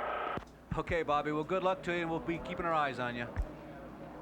Rusty Wallace, this is Bob Jenkins. Very quickly, we got 1 more lap to green, but we noticed that you dropped out of the lead and back to fourth there before the yellow came out. Is everything okay? Yeah, I hope everything's okay now, Larry. We had a set of tires that just didn't work real good. It was real loose. Now we just happened to drive it and hold on, but I think the boys have got it fixed right now, so we ought to be in good shape here on out. All right, we'll let you go back to work. Good luck. Let's go down to Jerry Punch, who has an explanation of what's going on with Dale Earnhardt and crew. Well, Dale Earnhardt just made a pit stop, and they made a right front spring change. Now, you cannot change a spring under NASCAR rules unless the spring is broken. We'll take a look. The spring indeed was broken. This is the right front spring here on the Wrangler Chevrolet. You see where the spring just absolutely came apart or separated here. Cecil Gordon, who's the spring and chassis man here. Cecil, what happened to this spring? What's that dark spot there? Well, it looks like there has been a slight flaw in the spring all the time, and it just caught up with us today. There's really no way to check these springs, so it just caught us today. Well, fortunately, they could come in under caution and get this spring changed. Let's go further up pit road to Dick Berggren. Well, my Freon's doing just fine. In fact, I wish I could give some of it to Bobby Allison and help him through. Another guy that's good and cool down here is Ernie Elliott. Ernie, you pitted with about 50 laps to go. Have you got enough fuel to go all the way? Yeah, well, actually, there's 49 left to go, so and we've got enough to go the distance. Okay, they're comfortable. They think they're all set. We've still got some time before they go green as well, and that'll help the fuel economy too. Yeah, Dick, my opinion is everybody is in okay shape. 3 cars have shown the ability to go, 4 cars to go 49 laps or more. Morgan Shepherd, the 27 car of Rusty Wallace, Bobby Allison, and Benny Parsons. But the yellow has lasted long enough that everybody coming in at lap 150 should be in good shape. And Harold Kinder had given the field a 1 more lap to go sign, but now the yellow remains out for at least 1 more lap. We have a very busy week coming up here on ESPN auto racing coverage. Thursday, we'll be at the Indianapolis Street and the Speedrome for USAC Midgets. Then Friday at 7:30 Eastern Time, qualifying for the Winston Cup race. At 8:30, we'll have live coverage of the Grand National race from Bristol. Now, on Saturday night at 7:30 Eastern Time, we'll have live coverage of the Busch 500 from NASCAR. The officials at Bristol International Raceway have asked us to tell you, if you do not have a ticket for that Saturday night race, don't even bother coming, because they have not only sold all the seats available, but they have sold all standing room. You just can't get into the place on Saturday if you don't have a ticket, so the best thing for you to do is stay at home and watch it live on ESPN. Now, seats do remain available for the Friday night Grand National show. Now, the week after, or a couple of more weeks after that, the big Race Day America here on ESPN. Complete live coverage of several races. We'll begin it all at 8:20 in the morning on Sunday with the Formula One Italian Grand Prix from Monza. At 1 o'clock, we will have the Southern 500 from Darlington International Raceway. This is on Sunday, September the 6th. Then we will also have live coverage that same day of the Escort Radar Warning 200 from Mid-Ohio, the San Antonio GTP race, IMSA style, and we'll also have reports from the U.S. Nationals Big Bud Shootout drag racing. It's going to be a tremendous day of auto racing coverage here on ESPN Sunday, September the 6th. We'll hope you'll be with us. The main event, so to speak, that day will be the Southern 500, but we will certainly keep you updated on all the other big events in the world of auto racing going on that day. We'll have live cut-in reports. Jack Arute going to be coordinating things from the studio, and I can't wait. I'll be in Darlington, and you'll be in Mid-Ohio, Larry. So the pace car stays out. They're sweeping some of the dust and debris off the racetrack in turn number 2. That's why the yellow is staying out. We're back with Rick Wilson, and he's got the arm up on the side of the car, acting like he's just on a Sunday afternoon drive out there. The car, of course, is under caution because of an accident up in turn number 2 involving Ken Reagan. And we'd like to thank the people at Kodak for providing the in-car camera that we have had with Rick throughout the afternoon. Kodak VRG film, unsurpassed color and print film, the color of life. He's in 20th position, by the way. Rick Wilson is 1 lap down. We have 12 cars that are on the lead lap, and Bobby Allison and Neil Bonnet are running first and second at the moment. We haven't seen much of them today because they were back in the 11th, 12th, and 13th positions, but because they pitted a lap ahead of everybody else, that allows them to be first and second at this point. Richard Petty lying in 3rd position. We'll see how things shake out when we get back to the green flag, and that will be occurring in just a few seconds as the pace car pulls into pit road, and the field is in turn number 4 ready for a green, and we'll have green on lap number 160. 40 to go, and the green flag is displayed for Abreast Racing as Ricky Rudd is on the apron of the racetrack passing the start-finish line. They go into turn number 1, and Bobby Allison and Neil Bonnet are first and second, but here comes Richard Petty and Rusty Wallace. Here are the 12 cars that will shoot it out as we go inside of Rick Wilson's car in the final 40 laps. We mentioned the first 2, Richard Petty, Alan Kowicki, Rusty Wallace, Davey Allison, Morgan Shepherd, Bill Elliott, Buddy Baker, Kyle Petty, Jeff Bodine, and Dale Earnhardt. Those are the cars on the lead lap. Look at that scramble going into turn number 3. Any of those drivers and cars can win this race. Richard Petty is already right behind the leader, Bobby Allison. Petty could very well win this race. There hasn't been a car stronger all afternoon than Richard Petty. And I think, Larry, you mentioned very early in the race that it appeared to you as if Richard was just biding his time and waiting for the opportunity. But there goes Neil Bonnet in the Valvoline number 75 car, battling alongside Richard Petty as they go down the backstretch. The 2 people everybody has to keep their eyes peeled on, I believe, are Davey Allison and Bill Elliott, however. Rusty Wallace makes a move on the inside. Bobby Hillin is also in this group of cars, but he is on not on the lead lap. Let's go to Dick. What Bonnet did to get into that position was a really neat deal. What he did was everybody else took 4 tires, he took only 2. That let him get out of the pits faster than anybody else, but he's not going to be handling as well, so he may well slip to the back of the pack. Greg Sachs, very wobbly coming off of turn number 4. He saved it, though, in the number 50 car. Still 4 wide racing racing into first and second turns. Here's a replay. Watch Greg Sachs on the high side with Morgan Shepherd. Right along the wall. He dances a little bit with Morgan Shepherd. Morgan and Greg hustling to hold on to the machines. There is the light-painted Neil Bonnet right in front of the other Valvoline car. Now we're in Rick Wilson's car once again, and that's Dale Earnhardt right behind him, and also Buddy Baker. Earnhardt will look to the inside. Now decides to look on the outside. There is Petty taking the lead from Bobby Allison. Richard Petty leads. The crowd is going absolutely hysterical, thinking that this perhaps will be 201 for Richard. Rusty Wallace, though, is thinking, I can do this also. Rusty on the high side of Bobby Allison now will fall into second spot. Richard Petty's last win, Daytona firecracker in front of the president on the 4th of July, 1984.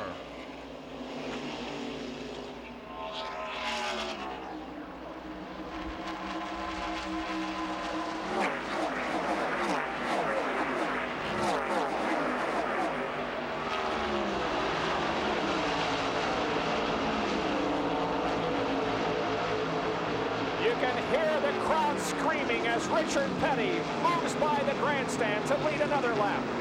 Here is how Richard Petty went into the lead. Richard Petty goes to the inside. One legend matching door handle paint with another legend. Petty underneath Bobby Allison. He passes in just the right place with the thousands gathered here at MIS right in front of the main grandstand. Our producer Neil Goldberg and director Mike Wells are trying desperately to keep abreast of the action, but there is action all over the racetrack. The main concern, though, now is Richard Petty and his lead. But look at the battling back here. Davey Allison, Morgan Shepherd, Bobby Hillin Jr. Side by side and three abreast. Hillin Jr. lost a lap earlier. We've got one car, possibly two, who are losing an engine going into turn number one. Somebody is running Kyle Petty. Kyle Petty smoking badly at the bottom of the racetrack. He may have had an engine failure. Bob, Kyle Petty dropped out of the Daytona 500, the first race of the year. He has finished 17 in a row since. You're absolutely right. He has the second best finishing performance of the year, next to Dale Earnhardt, who's finished all of them. But Kyle may not finish this race. Yellow flag, race back to the caution. Our fourth caution of the afternoon is coming out. The race to the check. The caution flag is won by Petty. Davey Allison is pitting, Wallace. and Jeff Bodine of pitting. There is Davey Allison bringing the Hamilton Ford in for service on the 166th lap. Joey Knuckles and crew go to work on the right side, changing the rubber. This could be a significant break for Earnhardt. You know, Earnhardt would go all the way to the back of the pack because he can't leave the pits quickly. He had moved up several cars but hadn't really caught the leaders. Now he is among them. Dale Earnhardt is a part of this again. Let's go to Jerry Punch. Davey Allison in for a 4-tire change. They were not happy with the set of tires they put on the car, and now a little bit of confusion. They're going to change. They changed the right side tires. They start to move the car away, then they're going to change left side tires. You remember in Daytona earlier, they had the left side lugs loose and Davey left. They lost a wheel on the racetrack, and it cost him a good finish. Now Davey Allison down and away in the Hamilton Ford. Davey moves back out onto the racetrack. It appears as if nobody else will come in. Well, we have Buddy Baker and Phil Parsons coming in for a stop. And so is Bill Elliott. Bill Elliott choosing to make another pit stop with 167 laps completed. So 33 more to go. It appears as if they're going to change the tires on the right side of his machine.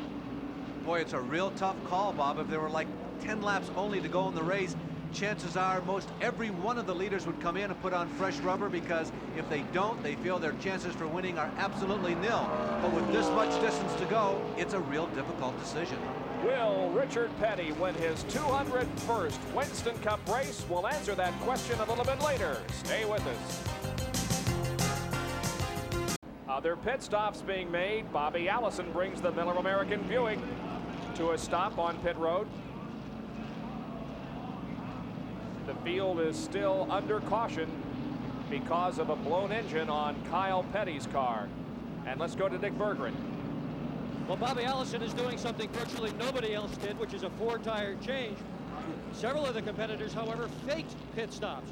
Rusty Wallace's crew was right out here on pit road with their signboard. So is Richard Petty's crew, as if to tell everybody, hey guys, we're coming in. And then when the last possible moment came, they jumped over the other side of pit wall. And that is part of race day strategies now. Jerry, what's going on up at your end? Well, Davey Allison came in and got some tires. We might mention that Bill Elliott came back down and he got tires. On the last restart, Elliott was awfully slow, but I wanted to comment on the Bobby Allison pit stop. You may remember back in July, Bobby Allison was a lap down at Daytona with 10 or 15 laps to go. They got a caution. He came in, he made his lap up, he came in. He was the only one of the leaders to pit. He came in and got 4 fresh tires, and we all know what happened. He passed 7 or 8 cars and won the Firecracker 400. So Allison remembers what happened a couple of months ago. Maybe it'll happen again today. Bob, everybody would like to run their own race and make their own decisions as to coming in or not for tires at this point in the race, but what the leaders do has a lot to do. It's one of the factors in your decision, and with Rusty and Richard staying out there, it has forced at least 3 or 4 other cars to remain the same. Still cleaning up the oil on the racetrack from Kyle Petty, so we'll have a couple of more laps under caution here. In the meantime, we'll take another break. Anticipating a green flag next time around and the resumption of the Champion Sparkplug 400. The green will come out on lap 170. We'll have 30 to go.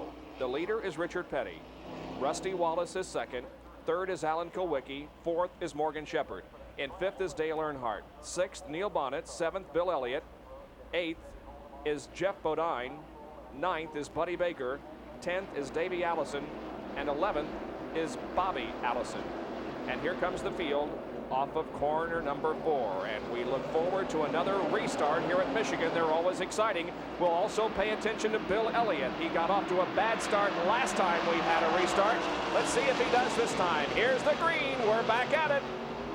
And once again, they spread out all over the racetrack into turn 1. Richard gets a good start this time and manages to keep his Pontiac in front with the Pontiac of Rusty Wallace chasing Rick Wilson with our in-car camera being passed by Dale Earnhardt and now Darrell Waltrip. There has been more attrition today at MIS than in most previous races. Could that still be a factor here in the final 30 laps? There are 11 cars on the lead lap, and without stretching the point 1 iota, each one of those cars can win this race. Look at the close competition involving Dale Earnhardt and Bobby Allison. Each one of those cars can certainly win it, Bob, but I'll say again that the cars who have shown the most consistent strength are the 2 Fords of Elliott and Davey Allison, along with Rusty Wallace. Although Richard Petty has been the strongest car of the last 10 or 15 laps, and Petty and Wallace are pulling away. Look at this battle. But look at Dale Earnhardt. Oh, Dale's sideways. Is he going to spin? Oh, unbelievable. He saved that car. Is pointed right for the infield. I can't believe it. Staggering. Absolutely and utterly staggering. What an excellent job. Oh. Well, if there was ever any doubt about the driving ability of Dale Earnhardt, you just got proven otherwise right there. 150 miles an hour in a 20-degree bank corner. Earnhardt is completely out of shape. He saved it.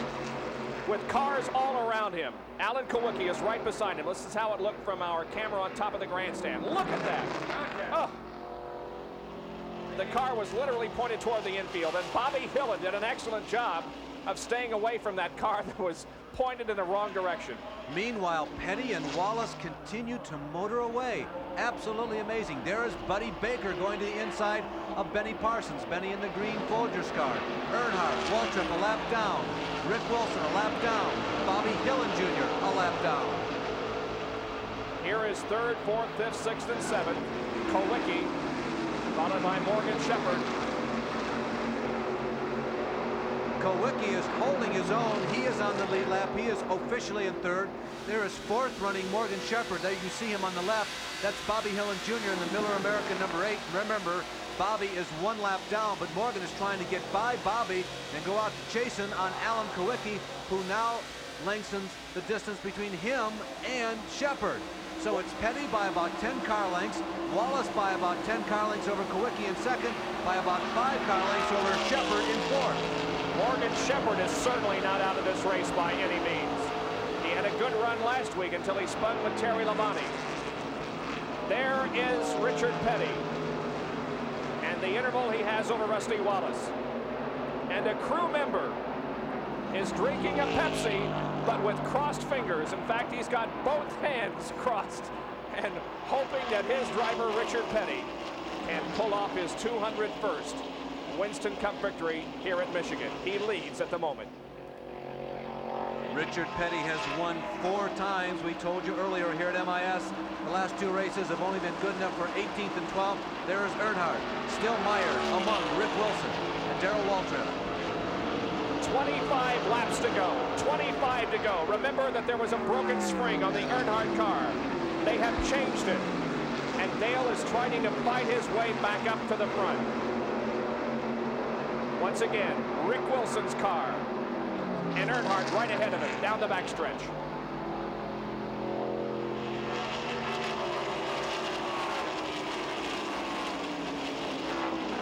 The progress report on the Fords of Elliott and Davey Allison. They are running about 8th and 9th in line on the track. They are not making a rocket ship move to the front, but they're inching that way. Are they running faster than Petty or Rusty Wallace? Still too early to tell. I think we're going to be seeing Bill Elliott appear on one side of Rick Wilson. There is Bill Elliott, and he is approaching the Rick Wilson car. With a car slowing in turn 2, I think it's Bobby Hillin Jr. You're right. Bobby Hillin Jr. slowing in turn number 2. No incident. Everybody got around him safely, and there is Bill Elliott right now on the back end of that Rick Wilson car. Buddy Baker is also hanging right in there, and that's Davey Allison also back there with Benny Parsons. The last 2 races at MIS have been won by Dale Earnhardt. This year, and in late last year at this event, Bill Elliott. Davey Allison has been moving up steadily since he received 4 new tires during that most recent caution period. And there goes Davey to the outside and around Rick Wilson. It's too bad that Wilson and Bill Parsons each lost the lap when they pitted at a lap 130 caution. They just pitted too early. Up front, it is really tightening up. And you know somebody else that it's a shame that he lost a lap is Darrell Waltrip, just to the left of your screen there. Darrell has kept up with the leaders, but has never been able to get his lap back. He leads Earnhardt and Elliott, but remember that Darrell is on a lap down. Now Rusty Wallace is right up on the rear wing of that Petty machine. And Alan Kawicki and Morgan Shepherd are not too far behind. Alan Kawicki has been one of the real bright surprises of the mid-season of 1987. There is Alan Kawicki. He almost had that win at Pocono. He's been qualifying strong. At the road course at Watkins Glen, he anticipated having engine problems. It came out and still ran like a scared rabbit. He got 6th. The first 4 cars right here together. Rusty Wallace slightly sideways in the 4th turn. Gathered it in, however. 179 laps completed. 21 to go in this one. Unless there's a big surprise in the field, Bob, I think it has come down to this 4. Nobody else has broken from the pack. Earnhardt does not seem to be catching, although Elliott now has a clear racetrack in front of him for the first time, but these 4 right now look like they might be the ones. I don't know, Larry. I think Dale is beginning to close in on Morgan Shepherd, and so is Bill Elliott. They are quickly catching the lead draft. They've gotten together, Bob. That was the secret. They're drafting partners, and that allows them to catch up to the lead draft. It would appear as if Rusty Wallace perhaps is not handling as well as he has earlier. We've noticed on a couple of occasions, especially in turn 4, the car wants to get away from him.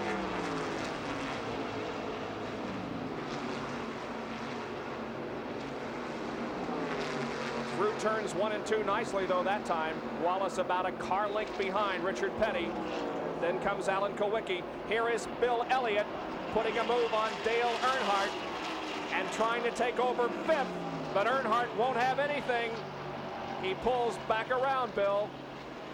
This is the battle for 5th. And Buddy Baker is also joining the fight for this position. Elliott to the low side of the racetrack. He goes down there because he feels he can run quicker down there. Also, it gets him away from whatever turbulence is coming off of Earnhardt's car. Oftentimes in MIS, as you come to the tri-oval, you can go right down to the bottom of the racetrack where it's practically flat if the car is handling and pick up some ground. Earnhardt, Elliott, and Buddy Baker will soon be catching the first 4 cars, and there they are.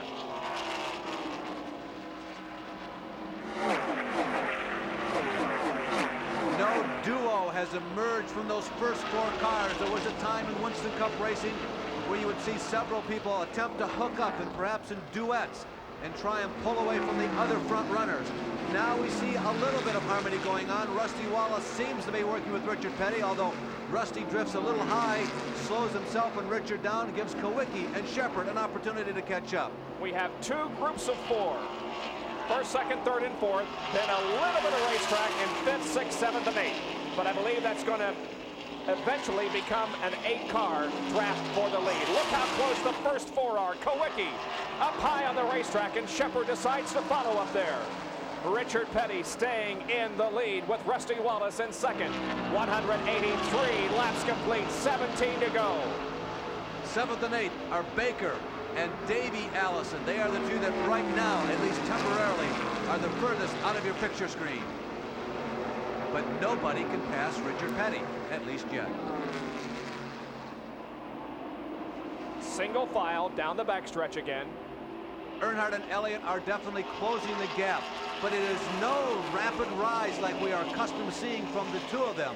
Both Earnhardt and Elliott, normally when they win races, and boy are they getting tight going through 3 and 4. You can see them fanning out, each one of them looking for a specific groove, trying to play the odds, trying to play the drafting, trying to play the various lanes. And now Earnhardt and Elliott have caught them as a 6-car draft for the lead. You can see Buddy Baker and Davey Allison coming on strong. Let's go to the pit area. Gentlemen, it's choice time. With 16 to go, Jerry Punch, who's going to win this race?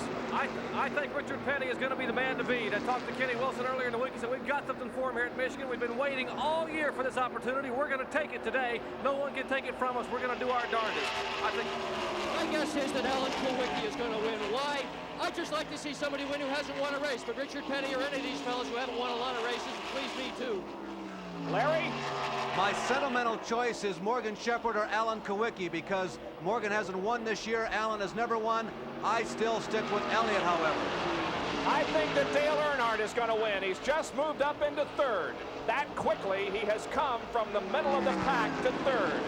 Elliott is right behind him, then Shepard, Kawicki, and Baker. On that last lap, while all of us were picking our favorites, so to speak, not favorite drivers, favorites to win this race, Alan Kawicki slipped high going through 3 and 4.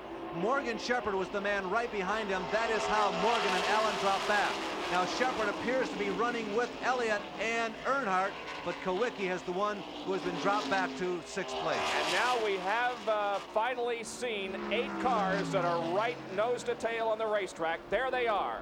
1, 2, 3, 4, 5, 6, 7, 8. Nose to tail going for it.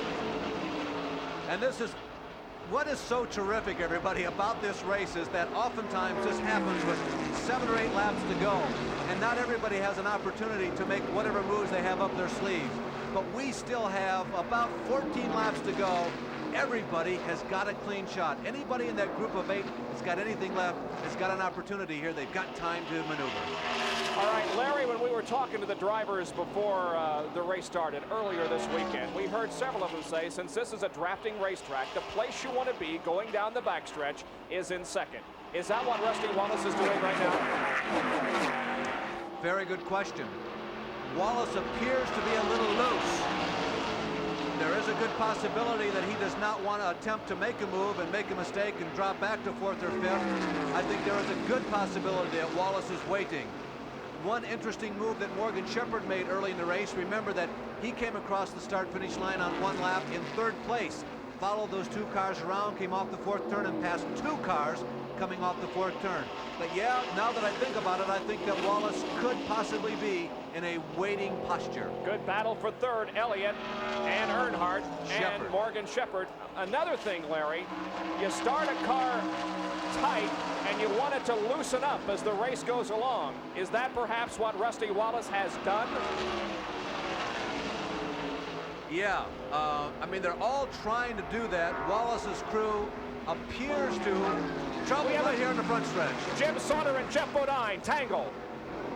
No hard contact. Both spin to the grass. Sauter out of control. Jeff Bodine continues.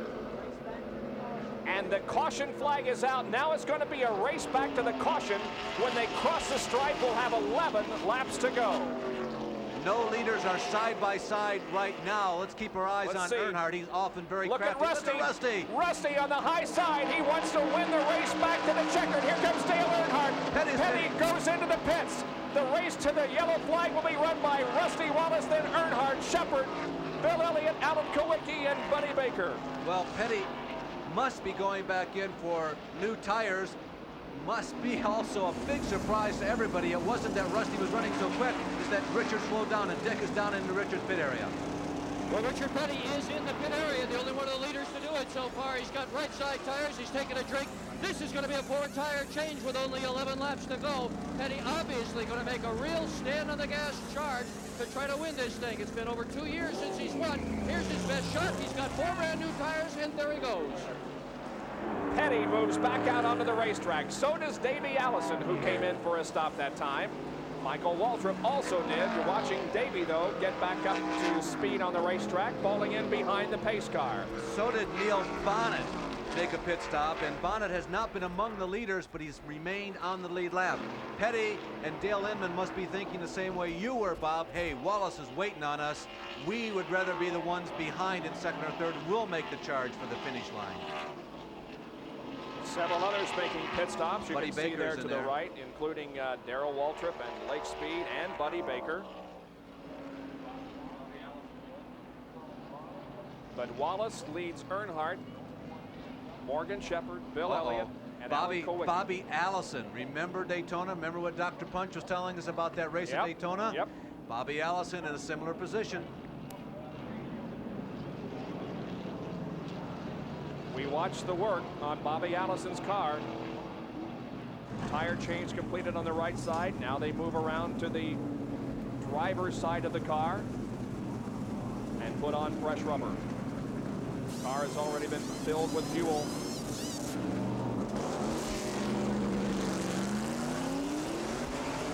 Bobby Allison has his work completed and he's back on the racetrack. Now Jim Sauter and Jeff Bodine, who spun right in front of the main grandstand here, are okay, and both will resume in the race as Sauter's work has been completed, and now Jeff Bodine goes back out onto the racetrack. You know, Bob, let me digress for just a second. The two of them spun through the tri-oval, similar to the 200-mile-an-hour spins that we have seen through the tri-ovals at Talladega and Daytona. Nobody got off the ground. Let's try to talk to Rusty Wallace. He's leading the race, but he's going to have his hands full as he's going to stave off Earnhardt and numerous others. Let's see how Rusty is thinking at this point. Rusty, this is Larry Nuber. Any thoughts about coming in for fresh rubber here in the final 10 laps? No, not really, Larry. The guys behind me aren't coming in. It'd probably be pretty hard for me to catch them if I did. Was Petty and Neil Bonnet's duck into the pits, were those big surprises? 10 rolls, gonna be tough. Got the main man on my bumper. Yeah, you really do, Rusty. You've had a chance to run with him. Can you tell? Do you have a feeling? Are you stronger than he is? I don't know yet, Larry. Richard Petty was holding me up pretty good. I don't know. Richard's running really strong off the corner, but was really slow in the center of the corner. So go ahead and run my pace. I don't know what's going to happen. All right, Rusty. The car appeared to be a little loose from up here. Was that because you were trying to race with Petty? The car does feel solid, though? I didn't hear the question. Did you say that the car appeared to be loose? Yes. Well, okay, Rusty, back to race. And to go when you Yeah, he's conducting a conversation now with the pit crew, and that's certainly more important than our conversation with him. As Sam Posey once said, it was very well put. I wouldn't want to talk to me now either, so that was well put, Sam. Richard Petty, meanwhile, has dropped back to 6th because of that pit stop. And we're going to be going for live action at the Seniors PGA Golf Tour, the Seniors Gold Rush, next from California. That'll be right after the conclusion of this race here on ESPN. So stay with us for that. We're going to be going green here on lap 192. We'll have 8 to go before we decide who is going to win this Champion Spark Plug 400. Again, the situation is Rusty Wallace has the lead. Dale Earnhardt is second, Morgan Shepherd third, then Bill Elliott, Alan Kulwicki, Richard Petty, Neil Bonnet, Davey Allison, Bobby Allison, Buddy Baker, and Jeff Bodine. Those are the 11 cars that are on the lead lap in that order. And Bob, all these yellow flags here in the last 50 laps of the race have really played into Richard Petty's hands. And we mentioned earlier that Richard needed to pace himself in the early stages of this race. He is not one of those 30-year-old bucks running out there like Rusty Wallace is. Richard has had a lot of injuries. There has been some illness in the last 4 or 5 years, and they take their toll on a 50-year-old man. But these yellow flags have put everything on an equation, and Richard Petty easily has as good a chance as anybody among those top 11 still in the lead lap. Well, we hope you have yourself a couple of things to drink and some popcorn, because in the next 8 laps, we're going to decide who wins this race. Settle back and enjoy it with us. Here we go. Harold Kinder waves the green flag. We're off and rolling once again. Rick Wilson, a lap car, pulls ahead of Rusty Wallace going into turn number 1. And Rusty, once again, gets a pretty good jump on the field. Dale Earnhardt got a very slow start again, and you could see Morgan Shepherd jockeying back and forth, looking for a place to go, but Dale held his straight line. He kept the lap car to the inside, and Morgan just couldn't get by. Rusty is glad, though, however, as Richard Petty continues to move up. He's passed Alan Kulwicki already. Rusty is very happy that Rick Wilson is, at the moment, positioned between himself and Dale Earnhardt.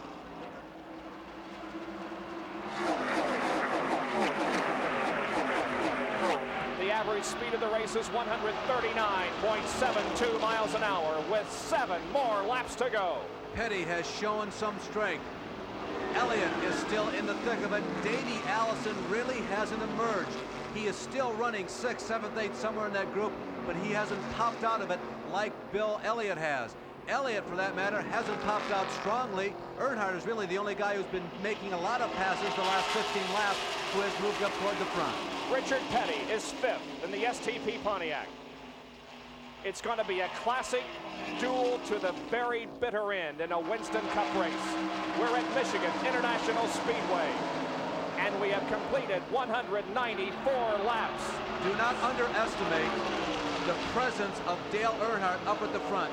You heard Rusty Wallace say, hey, I got the main man on my back bumper. Yeah, they're all running their own race. Yeah, there are 11 of them up near the front, but everybody is very aware of where Dale Earnhardt, and Rusty Wallace is in the wall. Rusty Wallace has touched the wall. He saved it, but he loses the lead. Here comes Elliott, here comes Earnhardt. Morgan Shepherd gets by.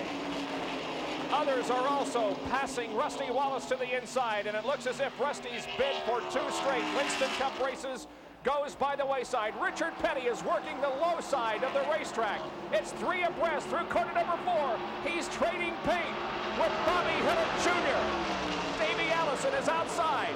5 laps to go. Earnhardt now has a lead with Elliott and Morgan Shepherd 2nd and 3rd. I looked closely at Rusty Wallace's right or outside.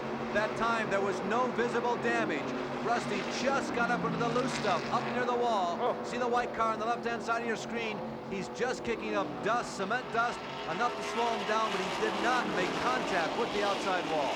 Nice job of saving the car by Rusty Wallace, but again, I think his chances of 2 in a row are over. Davey Allison working the high side of the racetrack in turn 4, and he may have scraped the wall coming down. Earnhardt continues to lead. Just some unbelievable racing with 4 laps to go. The classic duel. Dale Earnhardt, Bill Elliott, the classic duel of 1987. The big question is Dale Earnhardt exactly where he wants to be, leading at Michigan, or is Bill Elliott exactly where he wants to be, second place at Michigan? He doesn't care who he's behind. Or is Morgan Shepherd positioned himself? Remember that two-car pass earlier in the race? Shepherd right now appears to be too far behind, but Elliott appears to be in the right place. At the very opening of our show this afternoon, we emphasized that Earnhardt and Elliott, look at Dale Earnhardt, he's way down on the apron of the racetrack, trying to prevent Bill Elliott from winning. We talked about these two guys at the very open of our show and speculated on how they could be battling for the lead as they came down for the checkered flag, and that indeed appears to be the situation. There are less than 3 laps to go. Bill Elliott is right behind Dale Earnhardt, and again, when we talked to the drivers before the race started, they said, yeah, I'd like to be in second place on the backstretch, coming around for the checkered flag. Elliott moves to the high side, though, of Earnhardt. The question is, Bob, is Earnhardt letting Elliott go there? Dale, once again, moving very low on the racetrack. He puts all 4 wheels below the white line, and in doing so, loses the lead to Elliott. But you're right, Larry, that could have been a ploy by Dale. He wants to be second. 198 down, 2 to go. Can Elliott parlay this lead that seemingly Dale Earnhardt has given him into 2 or 3 car lengths? Elliott goes way down on the bottom of the backstretch. Morgan Shepherd does not appear to have enough oomph to get up there. Let's see what happens this time on the white flag lap. 2 very unusual lines by Dale Earnhardt. There isn't a fan at Michigan International Speedway that is not on its feet, cheering, waving their hats, saying, yeah, let's see what happens. The white flag is out. 1 more left to go. Here comes Morgan Shepherd on the outside of Dale Earnhardt. But Dale holds on to that second position. Meanwhile, Bill Elliott has begun to stretch out the lead just a little bit. And Dale Earnhardt is not going to be in a position going down the backstretch and going into turn number 3 to slingshot into the lead. The race is going to be for second. Shepherd's going to try and move underneath. Richard Petty is spinning down the backstretch and making contact with the inside wall. Petty crashes on the very last lap. Harold Kinder has the checkered flag in hand. Watch Shepherd. It's going to be a battle for second. Bill Elliott is going to win. Dale Earnhardt is going to finish second. Morgan Shepherd is third, and Rusty Wallace fourth.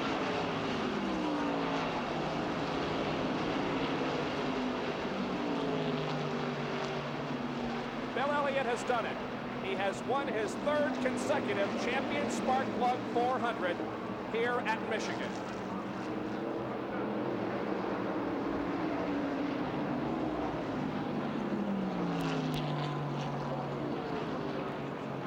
Ernie Elliott and crew celebrate Bill Elliott's win here. And there is Richard Petty's car moving again. And what a heroic performance Richard Petty put on here at Michigan today. Bob, I'd like to make one comment. We are about 3/4 of a mile from the backstretch, but so much was written and said about the battle between Bill and Dale, the early part of the season, all the heated words. Dale pulled up alongside on the inside of Bill. Obviously, from 3/4 of a mile, I couldn't see the exchange going on, but it looked very friendly, and it looked like Dale Earnhardt was probably congratulating Bill Elliott in a race well run. We're not going to be able to get a shot of it, but there is red paint all over the right front of the Dale Earnhardt car, showing you how tough the competition was in the final couple of laps for the Champion Spark Plug 400. Bill Elliott has won a tremendously exciting race. He's pulling into victory lane right now, and we'll be there with him right after we pause for these messages. We hope you've been enjoying today's coverage of the Champion Spark Plug 400 from Michigan International Speedway, which has been brought to you by the Goodyear Tire and Rubber Company. No matter how far you go, Goodyear takes you home. By the Quaker State Motor Oil Company. New Quaker State with QSX keeps your engine cleaner to last longer. By Dickies, they're America's favorite work clothes, but who says you have to work in them? And in part by Mr. Goodrich. No one knows your GM car better than Mr. Goodrich. No one. Still a tremendous amount of cheering from the grandstand. Bill Elliott has won. Here's Dr. Jerry Punch. Well, Bill climbing out of the course for it. Bill, all I can say is that was wild, those last few laps. I'll tell you what, I've seen a lot of races, but that beats all I've ever seen. You know, the race started back there with a bunch of laps to go with 35, and the car loaded up real bad, and I went right to the back. I thought, oh my God, I've had it. So we came into pits, the next caution, we put a couple of tires on it.